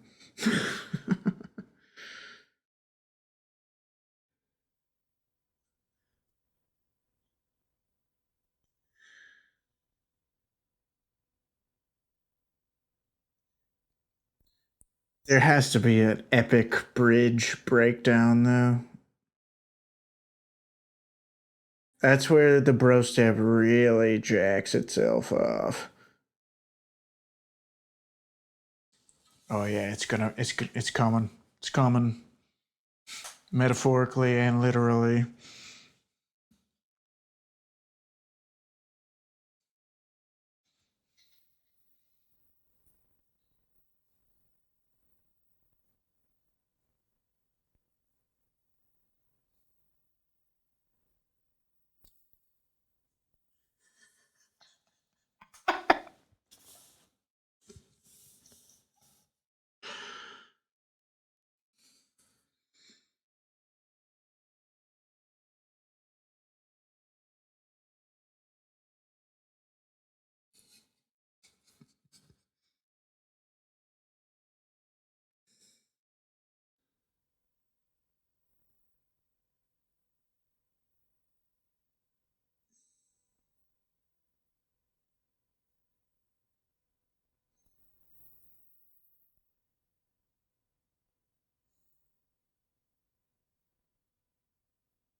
And that, ladies and gentlemen, is my closing argument as to why American Bro Step circa 2009 to 2012 was just a repackaging of nu metal.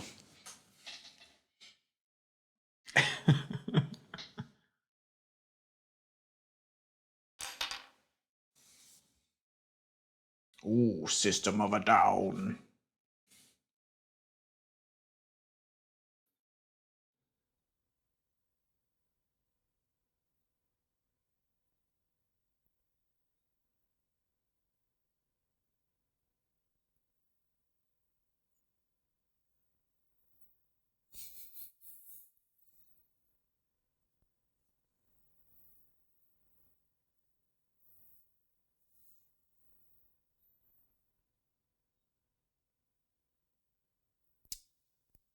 This is exactly the same as an older song of theirs. Which one is it? Wait a minute, wait a minute, wait a minute, wait a minute, wait a minute.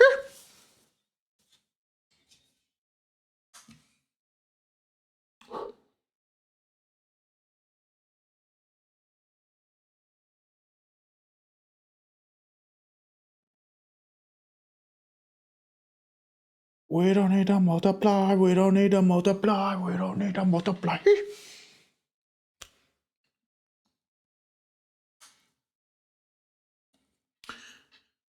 System of a Down stealing their own song.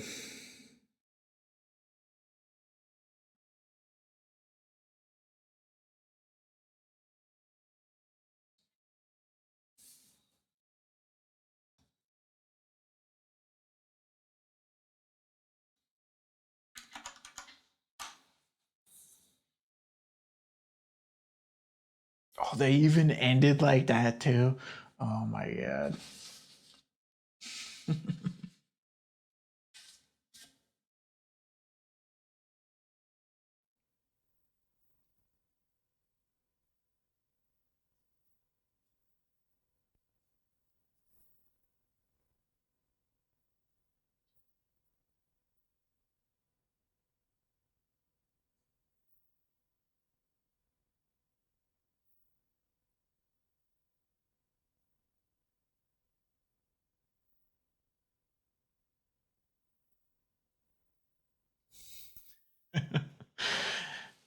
Yeah, it was a little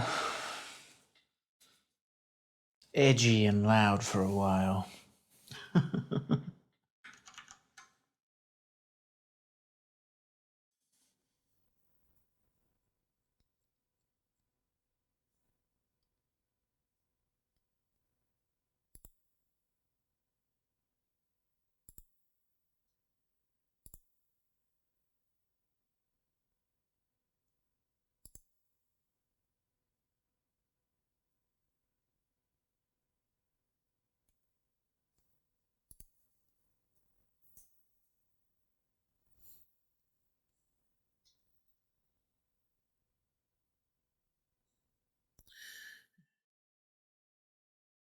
It's hard for me to curate the shuffle because the application I'm using only lists the song name in the up next queue.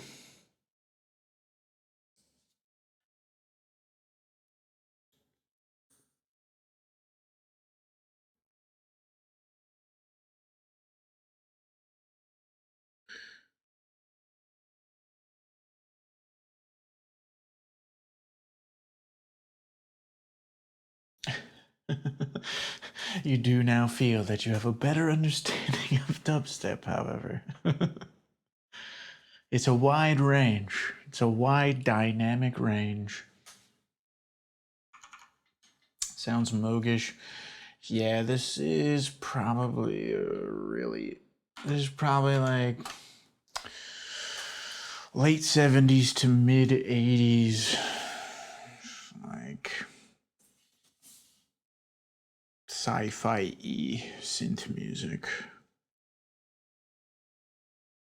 So there's a good chance this is a Moog.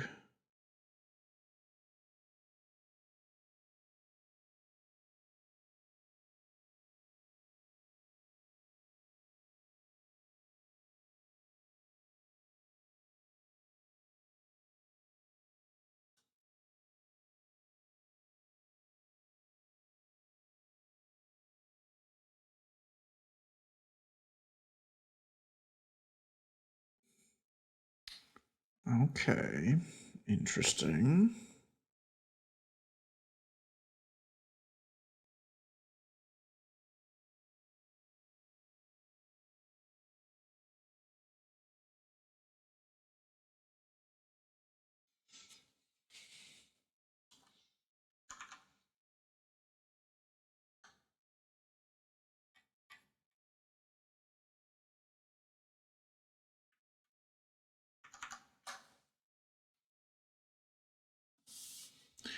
Ah, Miss John Soda.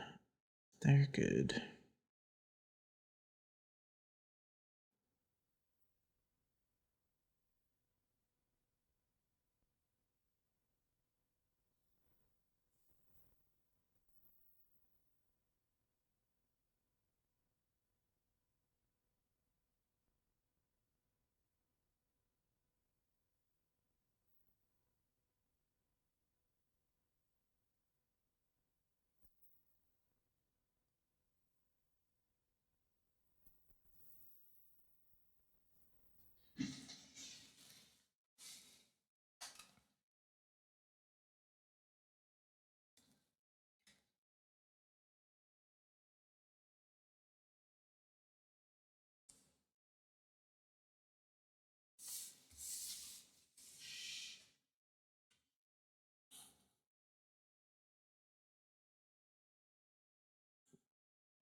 Ooh, Mort Garson. Nice.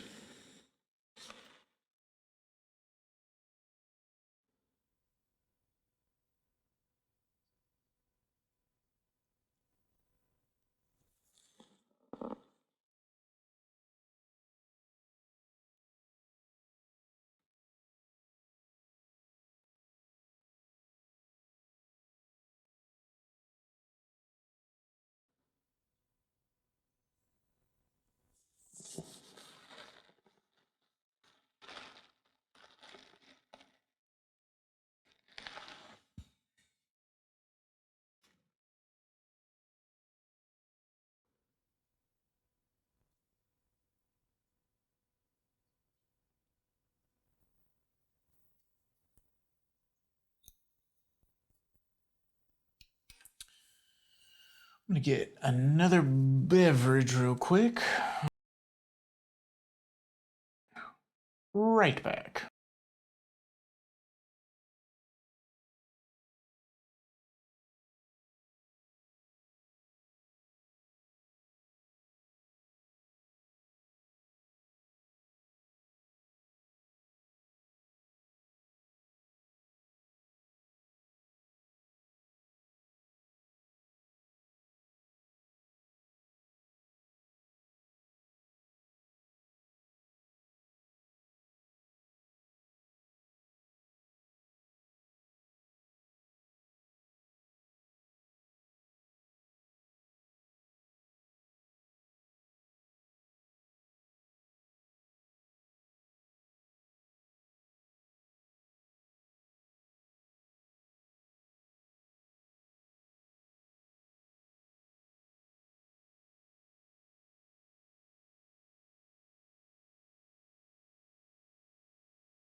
Sup, girl?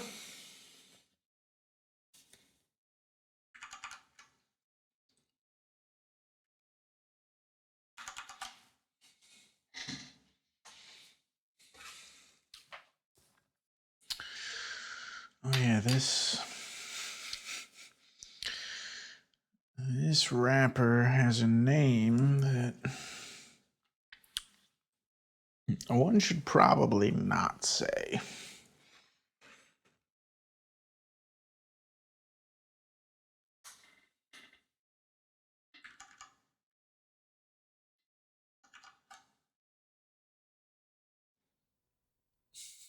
CVE. Chillin' Villain Empire.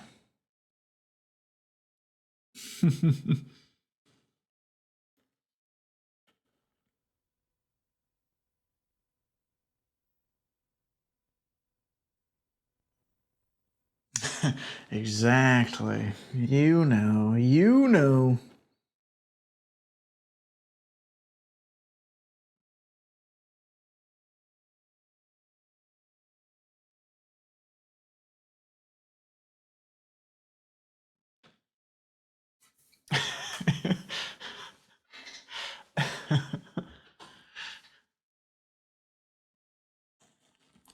Yeah, the Project Blood stuff.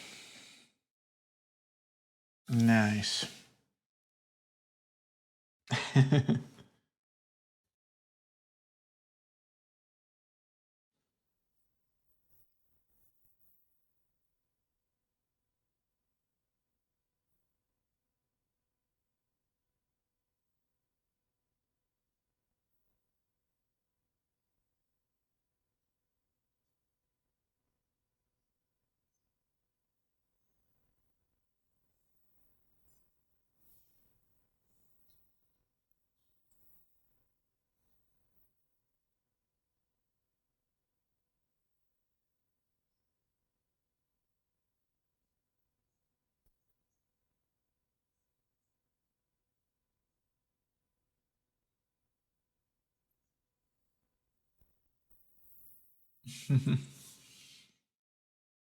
Get hyped.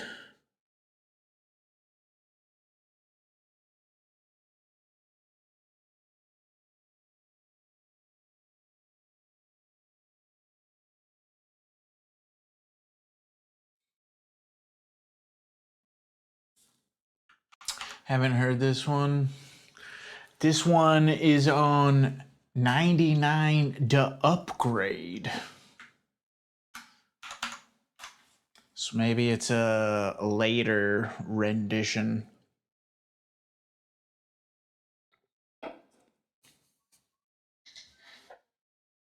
To upgrade.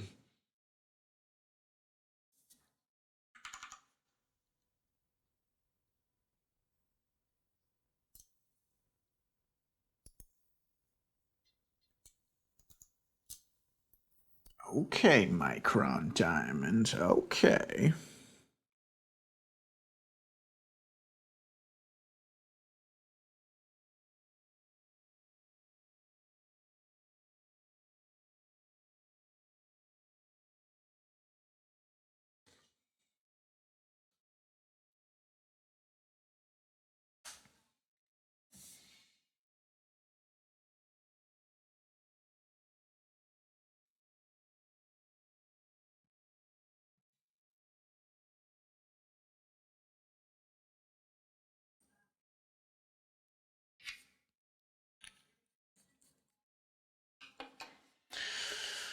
Oh man,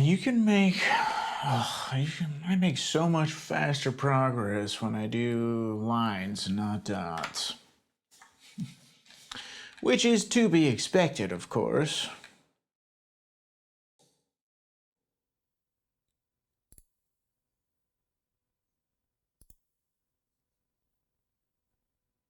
I mean, so we got this whole thing. Spin what? 2 hours, 45 minutes. With a lot of talking. In the previous piece, this was the first complete session. Just that. Versus that.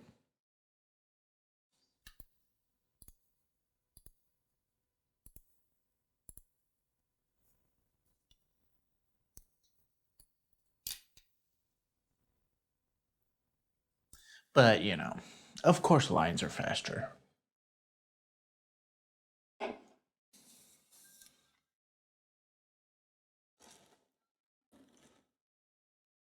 Why wouldn't they be?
So when I improvise these things, stuff like this is a key thing. Just leaving little dangling stuff.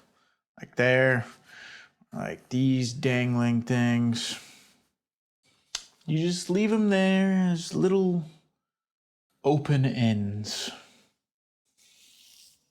Maybe they come into play later, maybe they don't. You never know. It's like when people are writing TV shows, that they foolishly don't have an end to or a concrete storyline.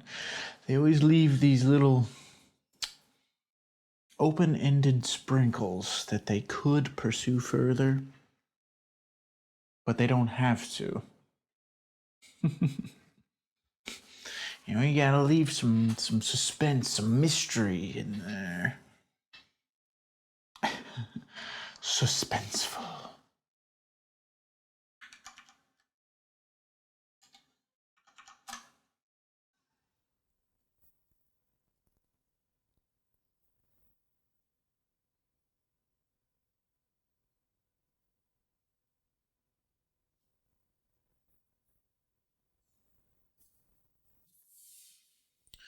And similar to that is the other fun thing where you do a straight line, and then you just leave a little gap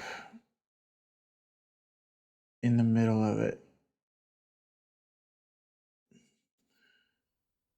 Maybe you do it again.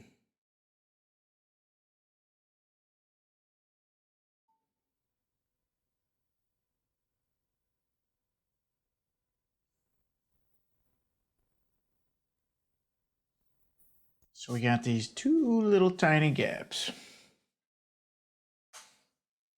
so that something from some other direction can go through. Maybe. And if you don't need that to happen, you just later on fill in the gap.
Oh God, that was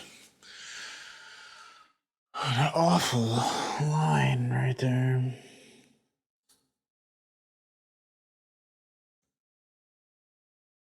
That's not what I wanted to do.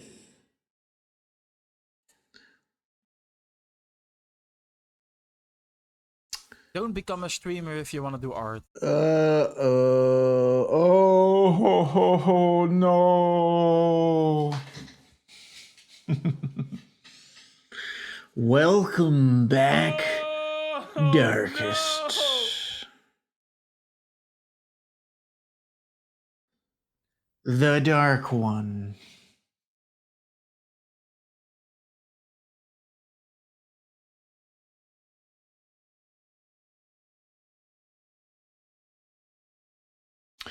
What's happening over on Andrea's stream? Is she,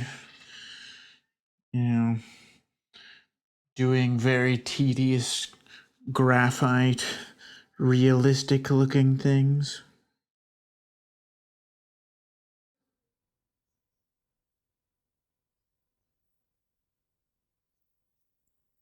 As opposed to me here doing very tedious, abstract, anti-realist things.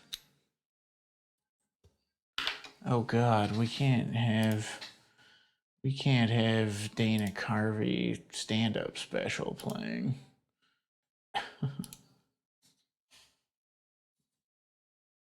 A massive thunderstorm happened with the computer shutting down 3 times already. We art part of the storm.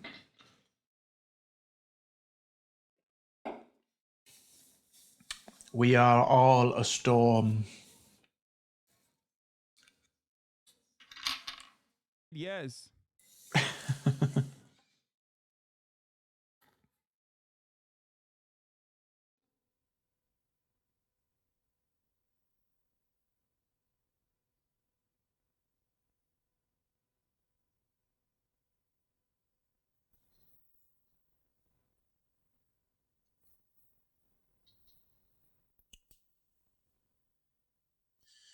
Oh, pulling a straight line into the infinite blank white papers. Always difficult.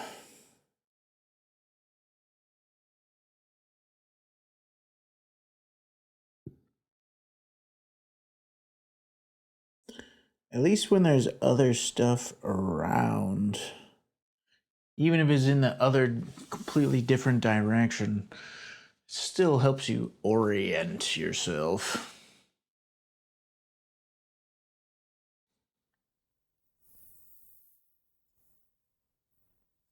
Guess that's okay.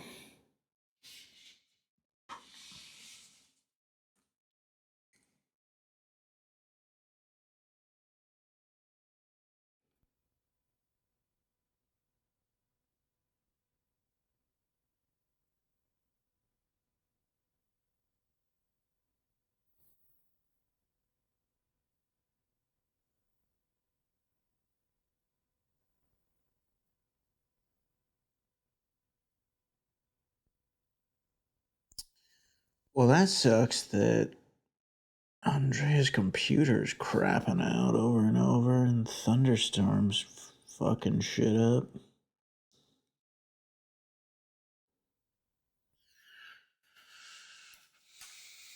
It is infuriating when the stream's not working properly.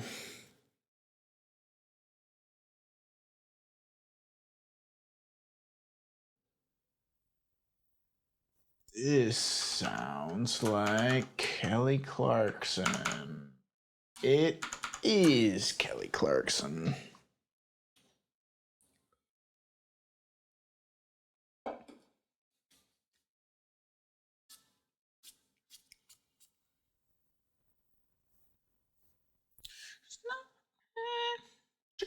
Mind me, to the outside, you got away. Yeah, you ought to know.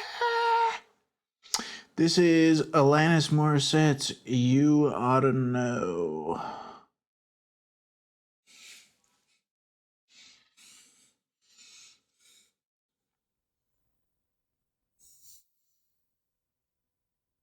But much later in time and by Kelly Clarkson and with different words.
one of the greatest terrible movies. Mortal Kombat, 1995.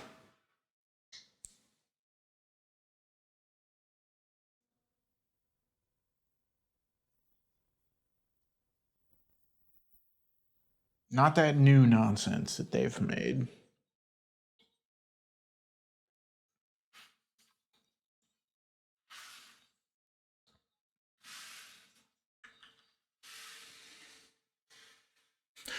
Mortal Kombat.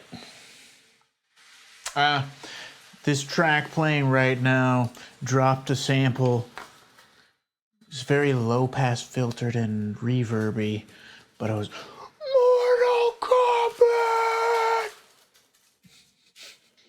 Ding ding ding ding ding ding ding ding ding ding ding ding.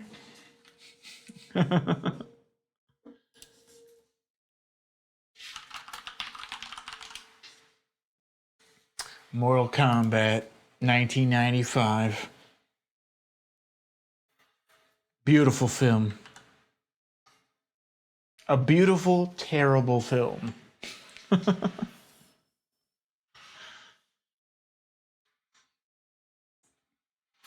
With Christopher Lambert, the Highlander himself, as Lord Raiden. Oh yeah, the original Street Fighter was Jean-Claude Van Damme as Guile. JCVD.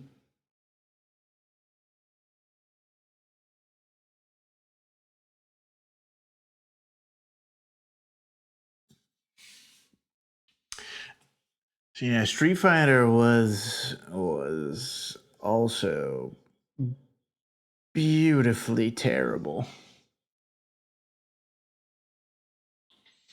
Oh, Super Mario. So no, Super Mario Brothers. That is of those three: Mortal Kombat, Street Fighter, Super Mario Brothers. Super Mario Brothers was the finest of them all. Bob Hoskins as Mario, John Leguizamo as Luigi, and Dennis fucking Hopper as King Koopa.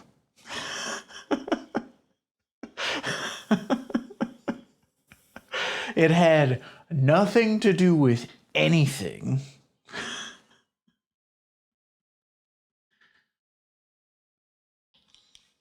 It's a brilliant film. It's a masterpiece.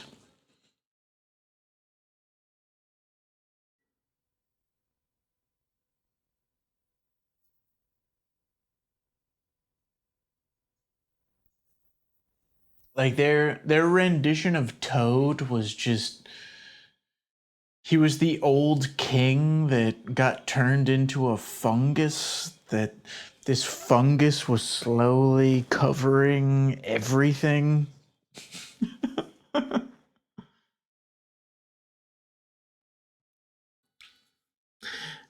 I forget the details, but there's like some insane story about what a nightmare it was for everyone to make that movie. I'm pretty sure the I could be confusing this with something else, but I think Bob Hoskins just like started showing up drunk all the time because it was such a shit show of a film that it didn't matter. I could be wrong on that though. That might be a different movie. But I think it was Super Mario Brothers.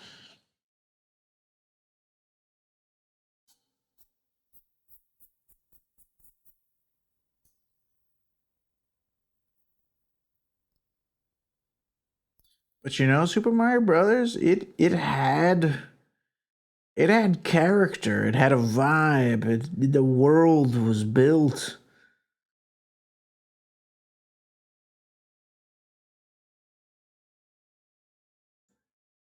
of course, it had absolutely nothing to do with the video game in any capacity. Though, to be fair, the Super Mario video games at that point in time were kind of lacking in any sort of lore, I would say. Because I'm pretty sure at that point in time,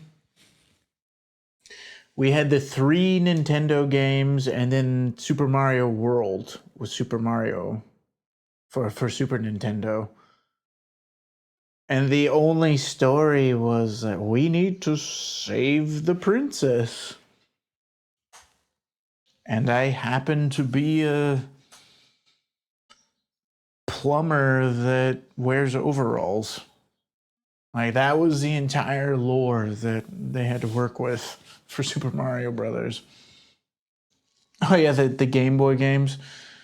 Yeah, and Super Mario 2 was a completely different game that they just plopped the skins of characters onto. It was, what was it, Doki Doki Panic? So one could argue Super Mario 2 wasn't even a Mario game. The hell is this song? Oh, this is a Lil B track.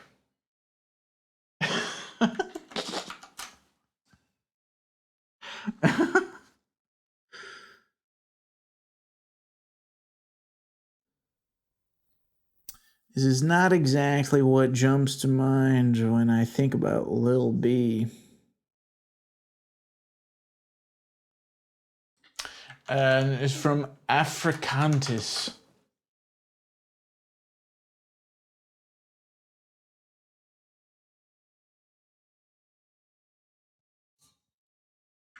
What is this? A Song for Mom by Lil B from the album Africantis. Super Mario 2 used to be my favorite. Since then, I've come around to agree with you that Super Mario 3 is indeed the greatest Mario of all time. Absolutely. Super Mario Brothers 3, that's the best. That's the best one right there.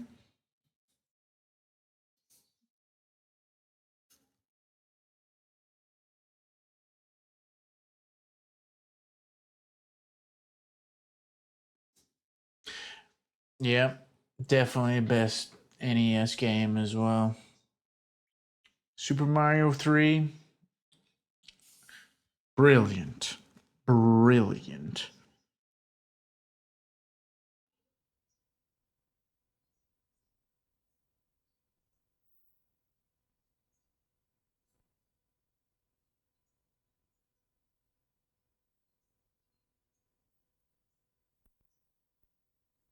I always loved getting the Tanuki suit.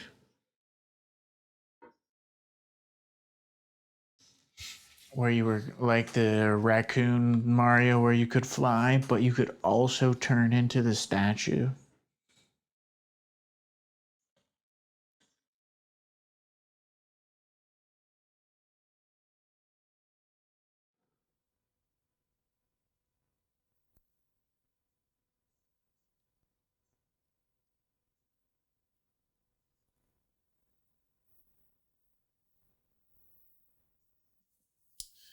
Diversity of levels and worlds is amazing. Style, difficulty, music, everything. Yep. Mm-hmm.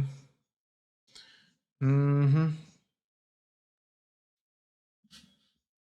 And then you were always kind of pissed when you got the frog Mario suit. Because there were so few water levels. So you're jumping around in this land level, but you have the frog suit.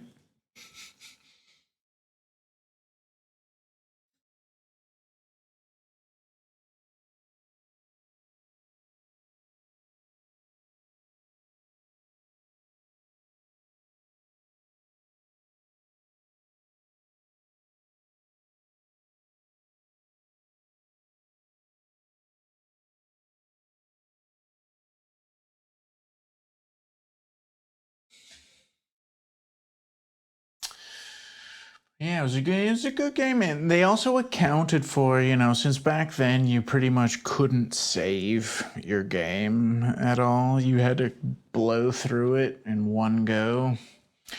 They took that into account and they added the little whistle things.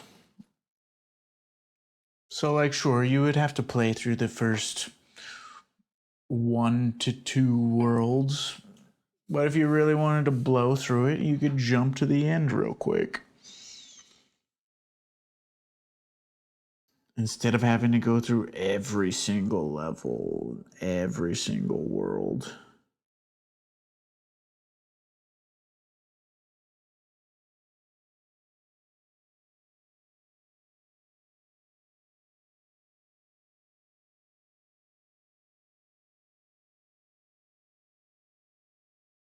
That was an odd ending to that track.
Cross country awaits. Outrageous.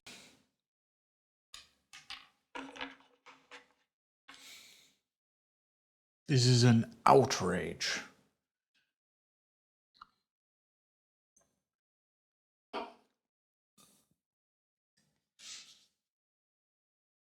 I mean, can one even truly watch cross country?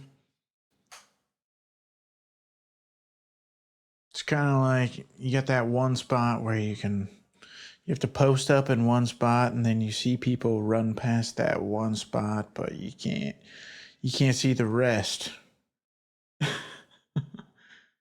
Uh-oh.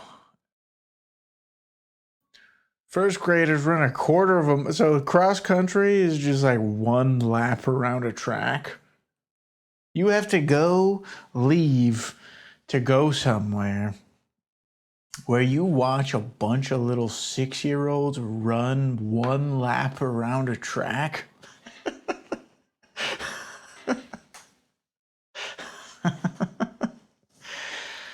You're a good dad, Sunstruck. You're a good dad.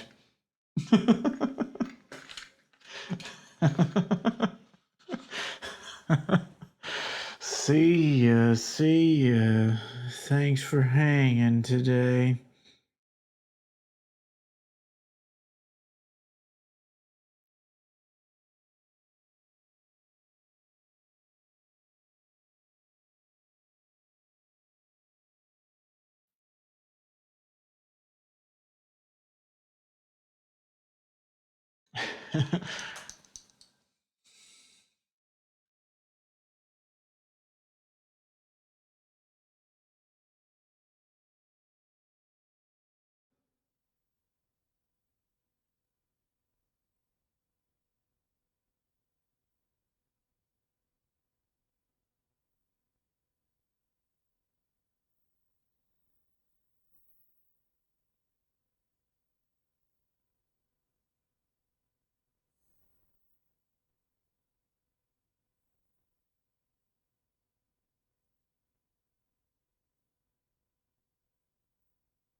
Do you know the water of life? What is this water of life?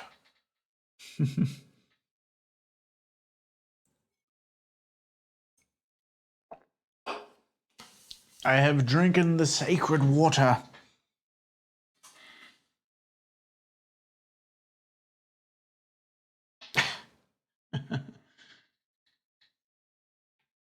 Bearded jalapeno. Jalapeno. Thank you for that.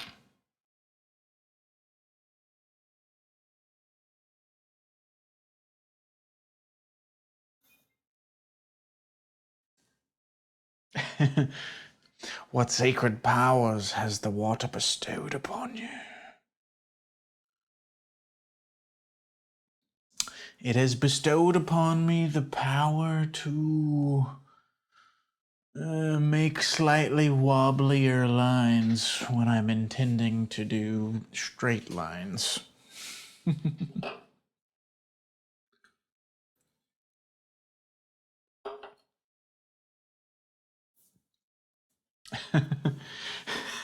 Sounds like a debuff.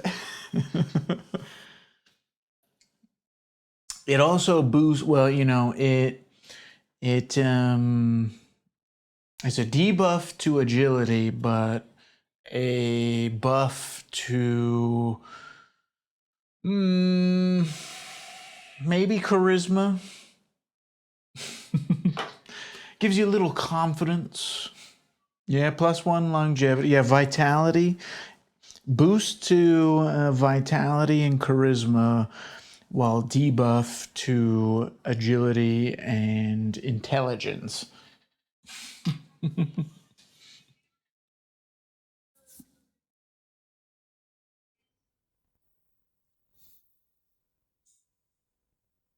how are you doing? Welcome in. Welcome in.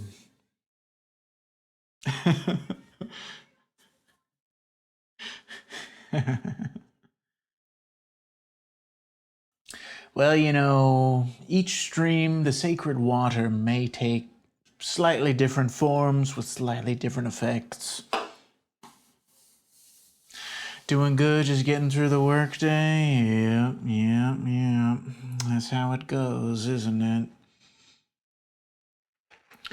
Work.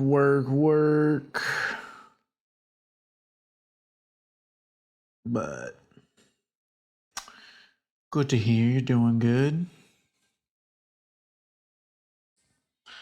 Doing all right myself, I suppose.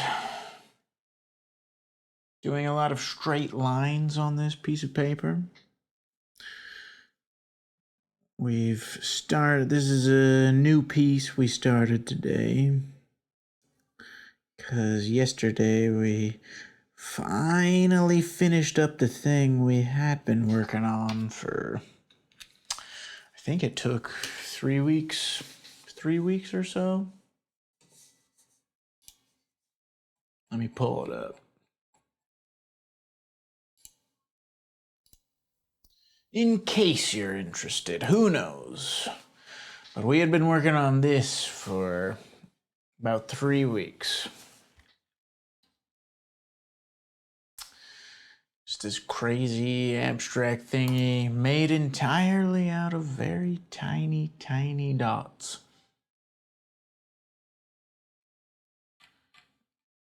This is a A3 size piece of paper, so that would be, I always forget my paper sizes.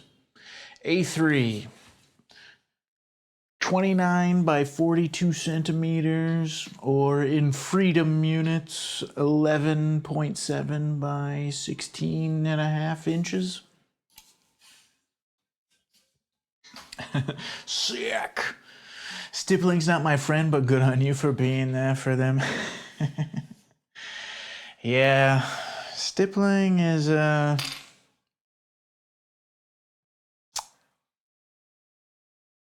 don't even know. It's a battle. It's mostly a battle of patience.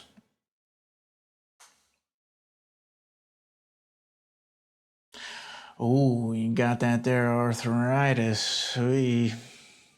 Yeah, I could understand how any sort of hand, wrist, arm pain, stippling might not be the best course of action for such a thing.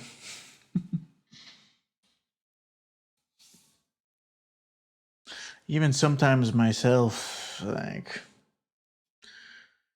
I usually go about 4 hours at a time. Every now and then, towards the end, my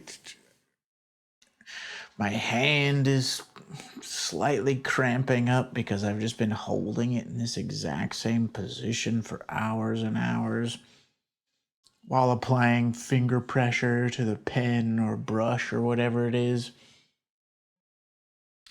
Been trying to get better at drawing from your shoulder, but sometimes fall back on old habits. Yep. I know how that goes. I mean, even for this I too have bad habits of doing these straight lines from my wrist like this. Like my natural tendency is to just wrist this.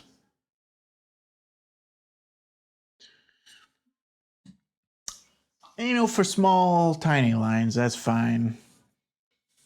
But for like this long one here, that's not gonna work. That's not gonna work at all. So I've slowly, like you've just said, I try to draw from the shoulder. Use the whole arm. I don't know. Sometimes, though, it just doesn't want to work. Like, let's do it. There we go. There we go. That was all right until about this part.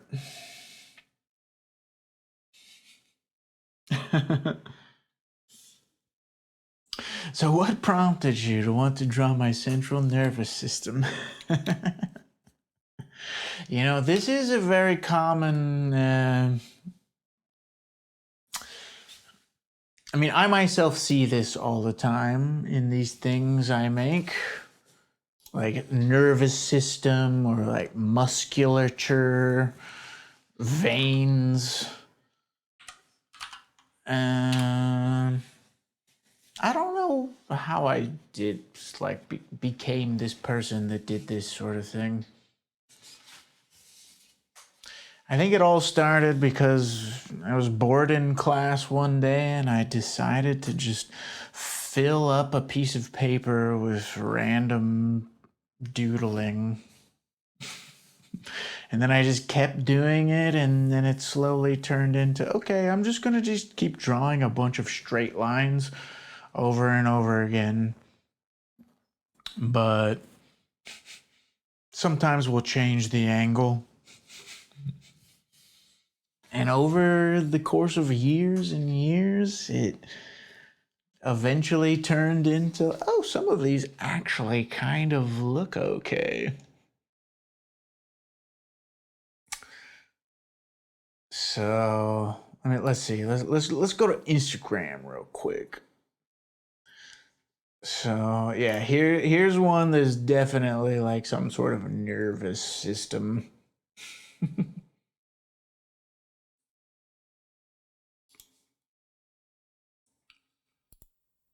Something like this. Here's your central nervous system with the spine removed.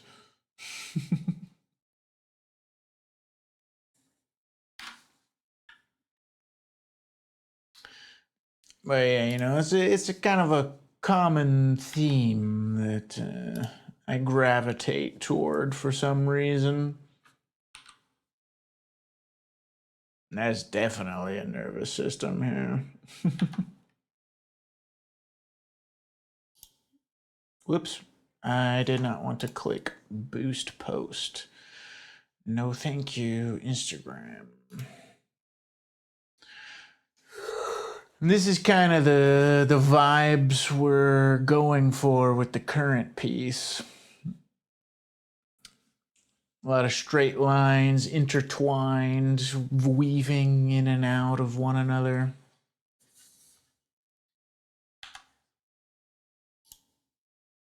But yeah, nervous systems galore here on the Higgiesius broadcast. Sick work, easy follow. Excellent. Thank you. Thank you. Much appreciated. You know, my stuff can be a bit of a slow burn at times. Like, look at this thing. What is this? I don't know. It's all flat. There's no depth to it. But come back in about 2 weeks. It's gonna be beautiful.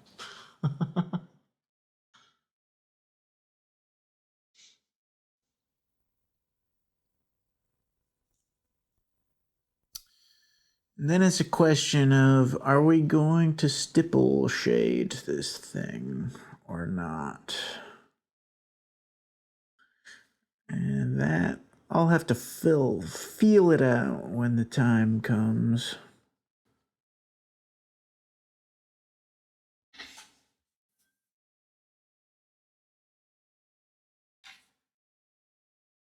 That's true. Yeah, I mean, yeah. When you look at it, sure, there is depth that exists. Oh God, did this? Okay, the zoomed in camera froze, so we're gonna go back to this camera. Yeah, sure, there's depth. It exists. But in comparison to, let's go back to that one I was just showing, for example. Oh, come on, Instagram, you're killing me. Just let me zoom in. So, you know, we're looking at this here. There's overlapping, there's intertwined lines.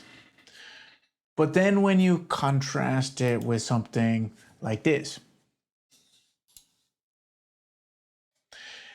the exact same thing is going on, but like the contrast is just really hitting a little harder. And, you know, little areas where there's some darkness just kind of really enhances the depth, I would say. And,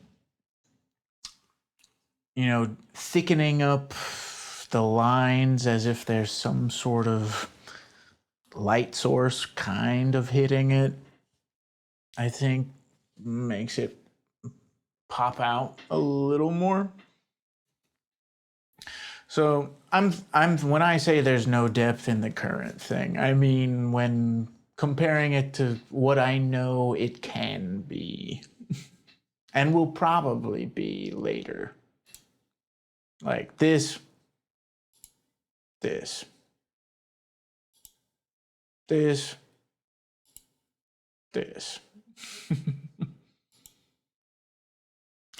So yeah, that's where we want to go, and this is where we currently are.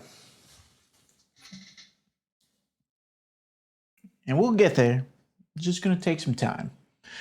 True, it's like getting to know someone's shallow depth at first and more as time goes on. Exactly. Yeah, but, you know, I generally like to kind of get the structure down first. And then, or at least mostly there. And then once it starts coming together and, you know, the overall shape and form is there, then I'll do a lot more like thickening up the darker sides, adding in a little more shadow. It also reminds me of you know, the stippling piece we just finished.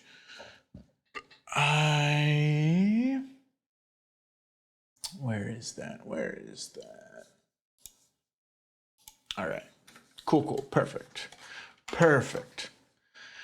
So here's another example. So this is the piece that we, finished yesterday. There's some clear depth there. There's some black points, there's some white points. But this is after I did a couple passes of additionally adding depth intentionally. This is what it looked like before I did that. So like after, before, after, before.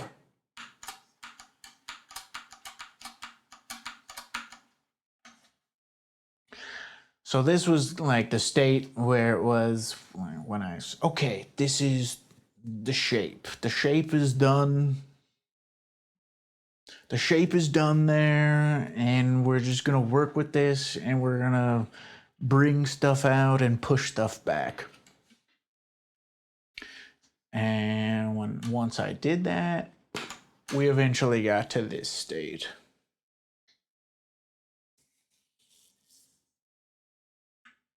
Which, I like this before I did that. I could have just said it was done right there. Instead, I tortured myself and for 1.5 weeks did that. Ah, yes, the darkness, it calls to me. Exactly, you get it. It's all about the darkness.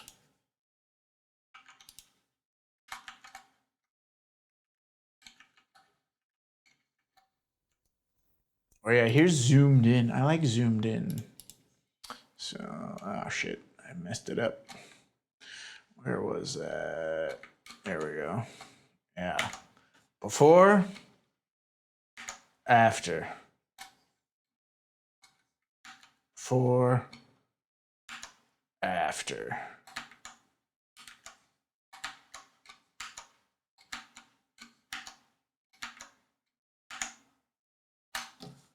So yeah.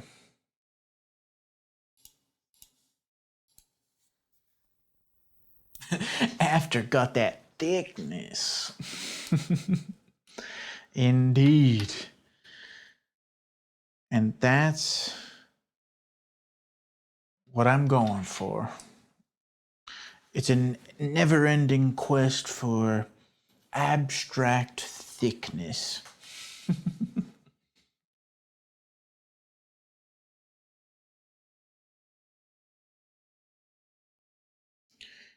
Everyone in the art category on Twitch is just doing literal anime booba thickness.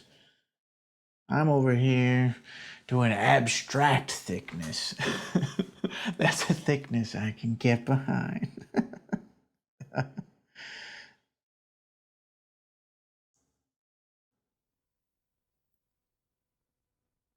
I'm glad I have your support.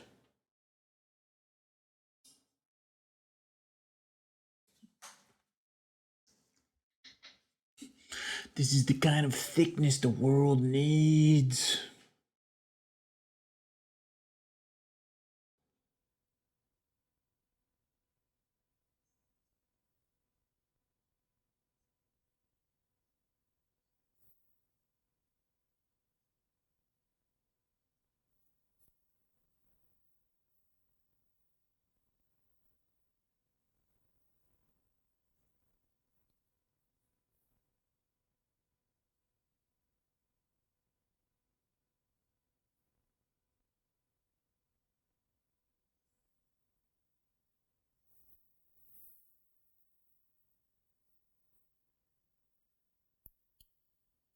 I just wish that the process could go a little faster sometimes. But, things take time. Things take time. Time after time.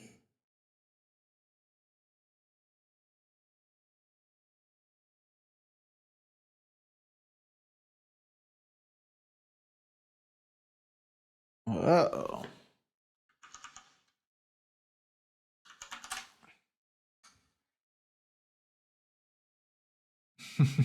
Time. The equalizer. Time shall consume all.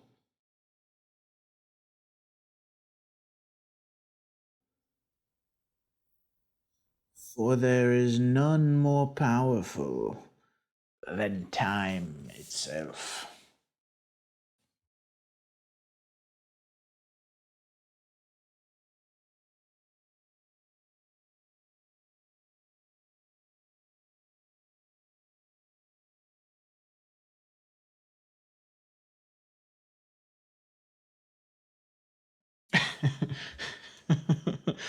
Time, the fresh maker.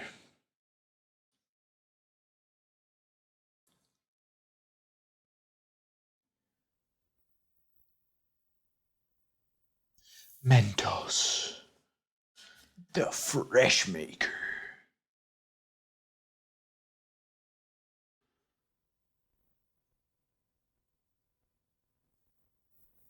You know, I don't know if I have ever had a Mentos.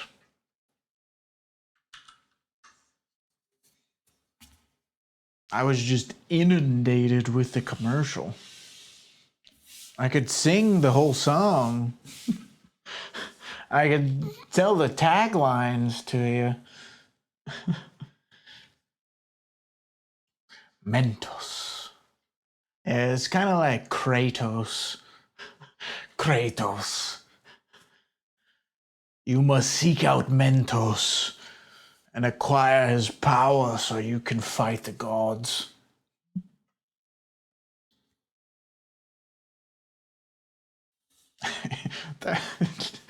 The newest installment of God of War, introducing Mentos.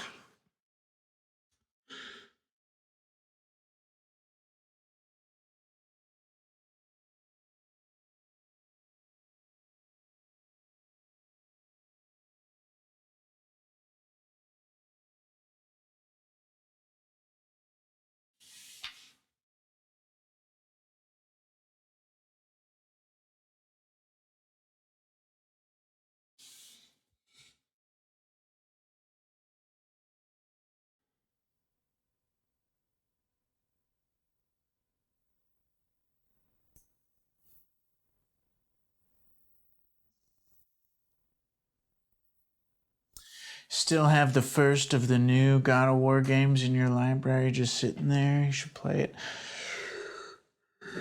Yeah, I'm pretty sure I played that one.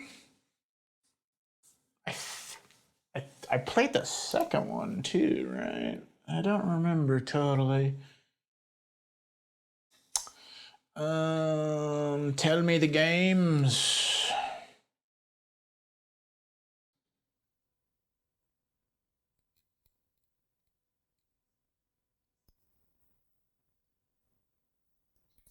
God of War, yeah, I played that one. Did I play Ragnarok?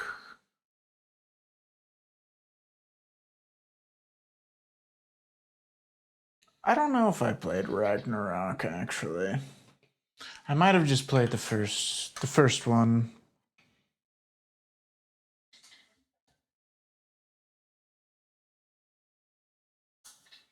I've always been limited to which ones come out on Steam, or I mean not inherently Steam. Which ones come out on PC?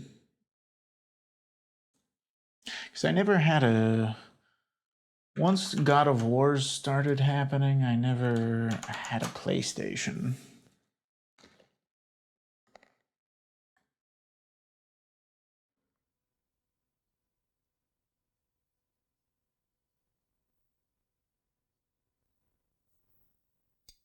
But yeah, I recommend the first of the PC ones, the new God of Wars.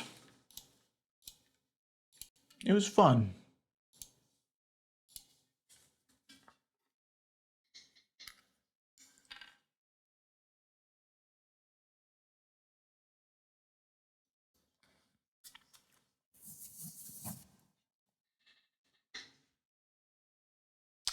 With that new trailer for Ragnarok, feel like I need to catch up.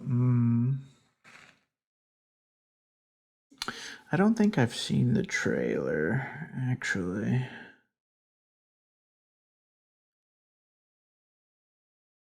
But I just know I had a good time with that first one. So I'm making the assumption that I will have a fun time with the Ragnarok.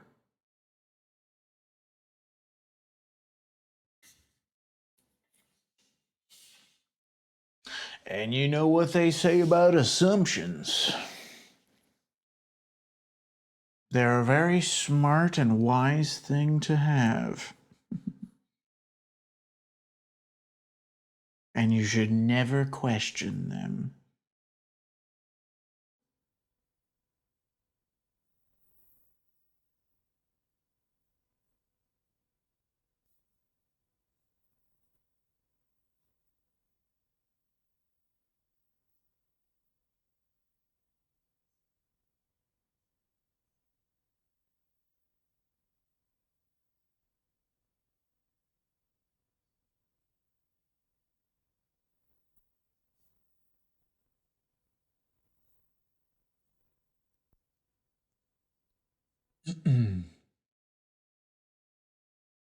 Are you playing anything right now that is preventing you from playing God of War?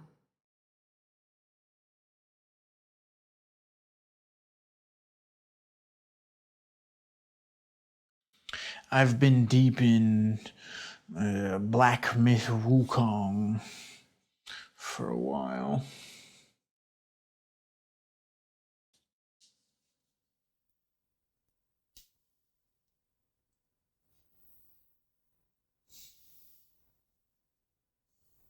And a little bit of Deadlock. I should probably cut that out before I get too deep in the game.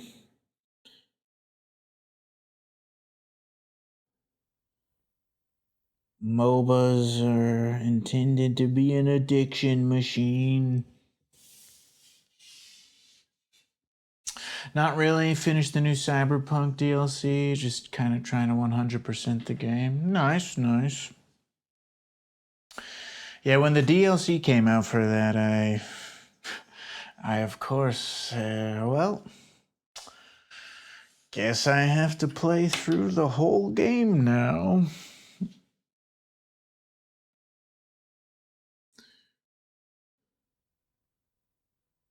I liked the DLC for Cyberpunk. That was fun.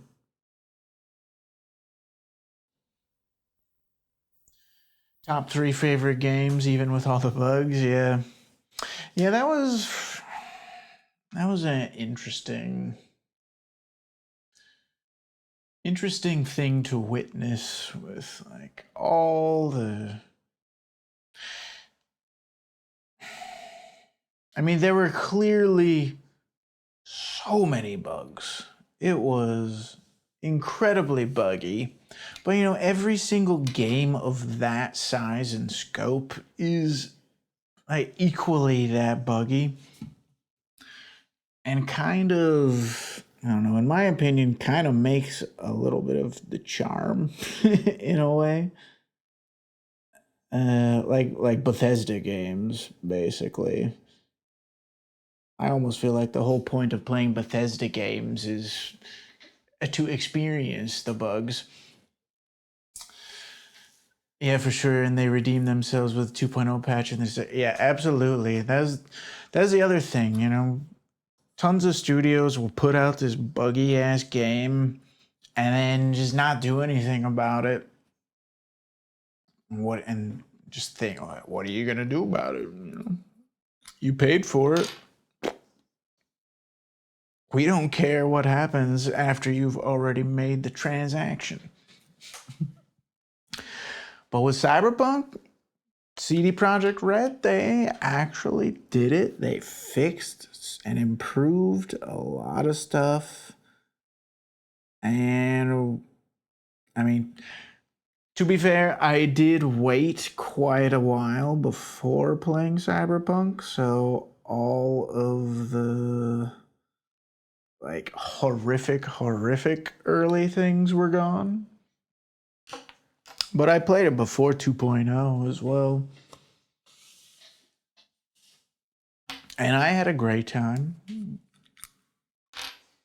I think a lot of people did have a really fun time with it, even though it was completely buggy.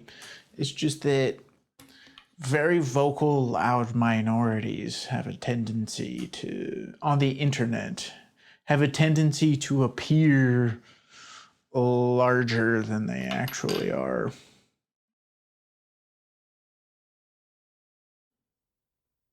And I don't know, these complainers always, I don't understand why people still buy into promises from developers and publishers about games that haven't come out yet.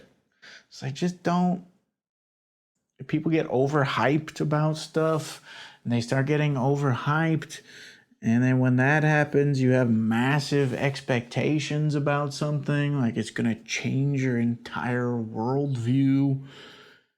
And it never does. It's just a video game. It's, just play the video game and have a fun time. The backlash of the new Ghost of Tsushima game as well. This is why we can't have nice things. Have fun, play games. Exactly.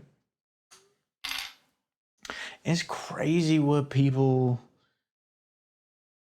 about almost anything get worked up about, but particularly in the video game industry, like people that want to get that deep into the like release cycle and business elements and backseating what stories and characters should be. It's completely insane with video games.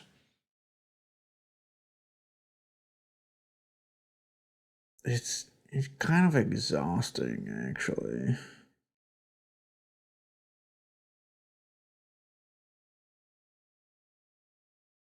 It's like, just okay, you don't like this aesthetic element. I'm sorry. Oh, the main character is a woman. Oh no. Oh, I'm so sorry. You can't play the game if there's a woman character. Oh no. It's like, then just don't fucking play the game.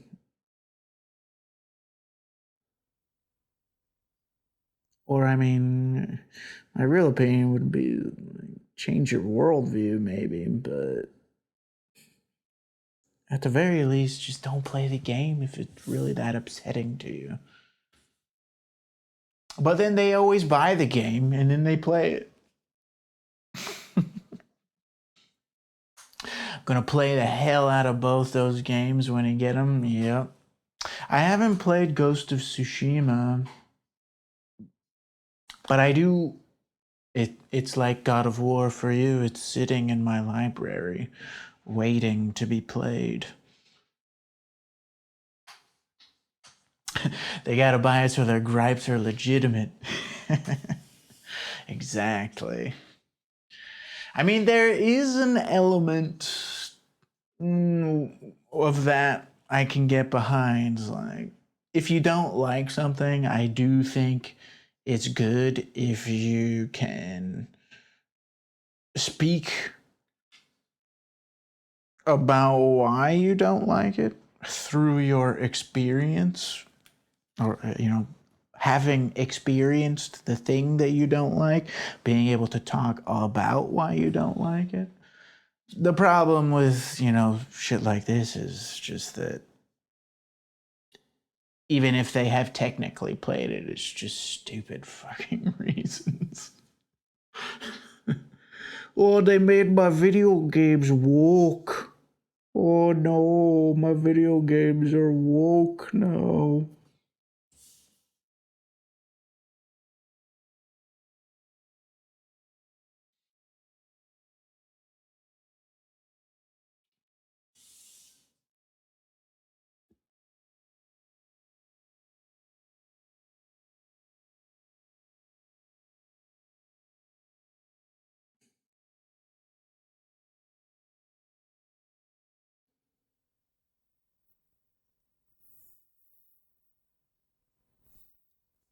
I'm lucky if I have time to play video games. I'm not gonna bash something just because I didn't like a little part of it. Yeah, exactly.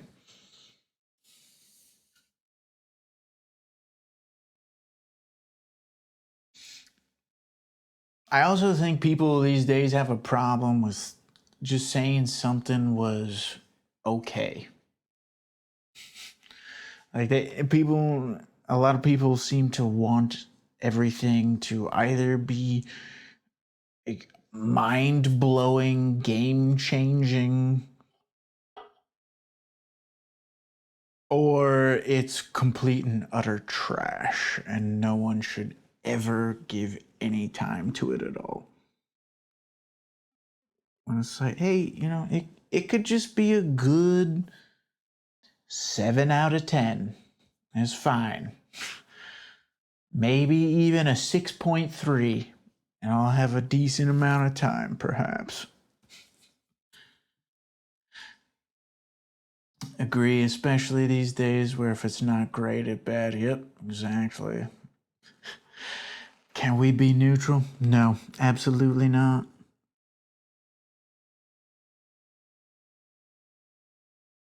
And then publishers are also simultaneously saying, sure, well, if it doesn't get a 9.0 on Metacritic, then it was a waste of our time, even if it did make millions upon millions of dollars. Neutrality ended in 2019.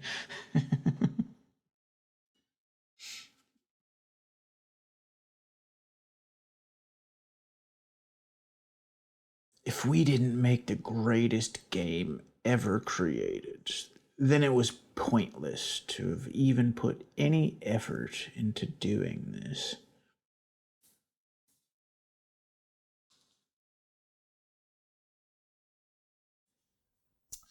Especially when you have friends in the industry and you see them lose their jobs because a project just got hammered with bad press. Yeah. That's how it goes, unfortunately.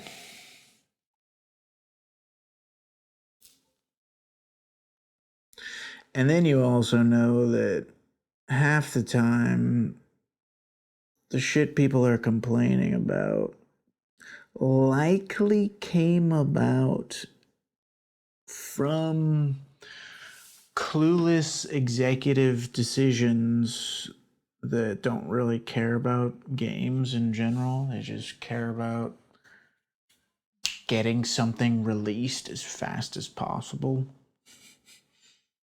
The minimum purchasable entity. And then they act shocked when people don't like it. And then they never face repercussions for their terrible decisions. It's always, well, I guess we have to lay off 78 people.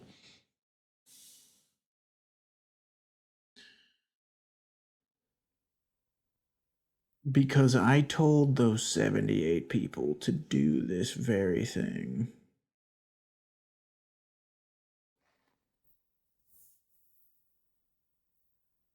So it's the 78 people's fault. It's not my fault.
All right.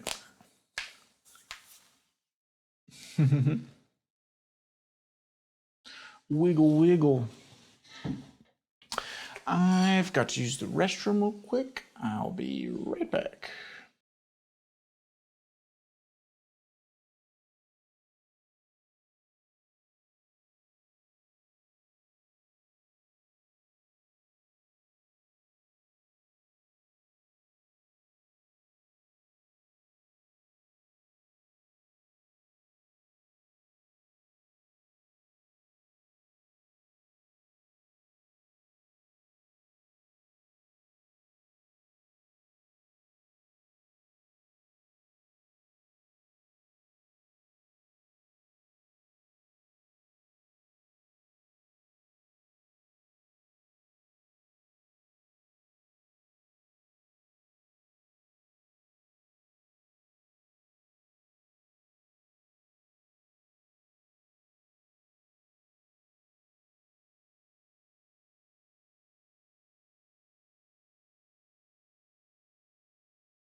All right. I'm back.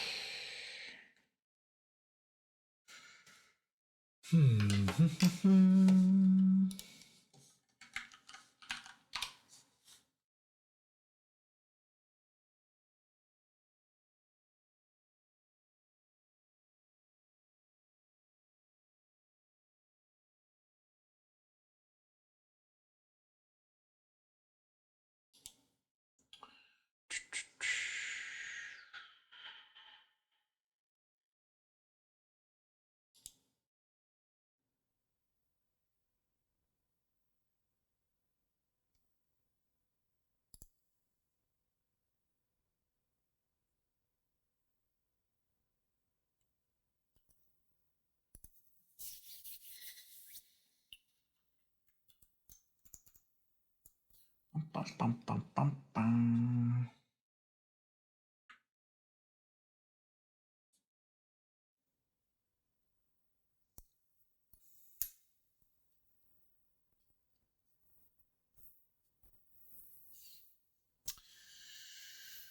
All right, what are we doing here?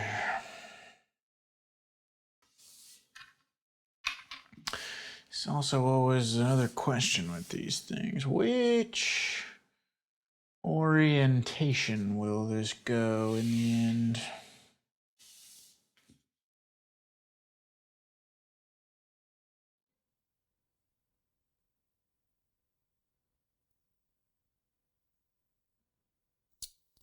This could work.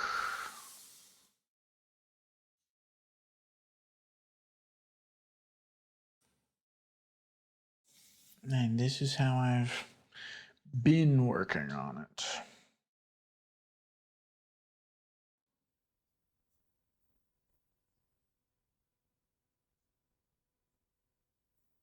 Usually if I start vertical, it'll probably be vertical in some way. But which one? That's the real question. Same for horizontal. If I start horizontal, it'll probably end up horizontal.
Mm-hmm.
All right, everyone.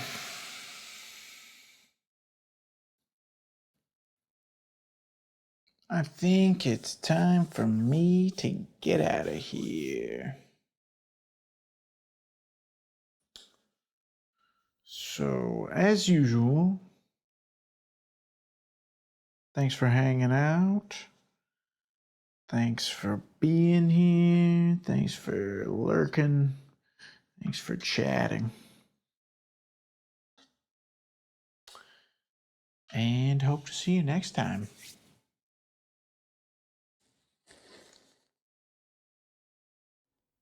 Which will probably be Monday. Generally a Monday through Thursday person. But you know, we'll see. There's always the odd chance that I do another one during the weekend sometime. But yeah. See you.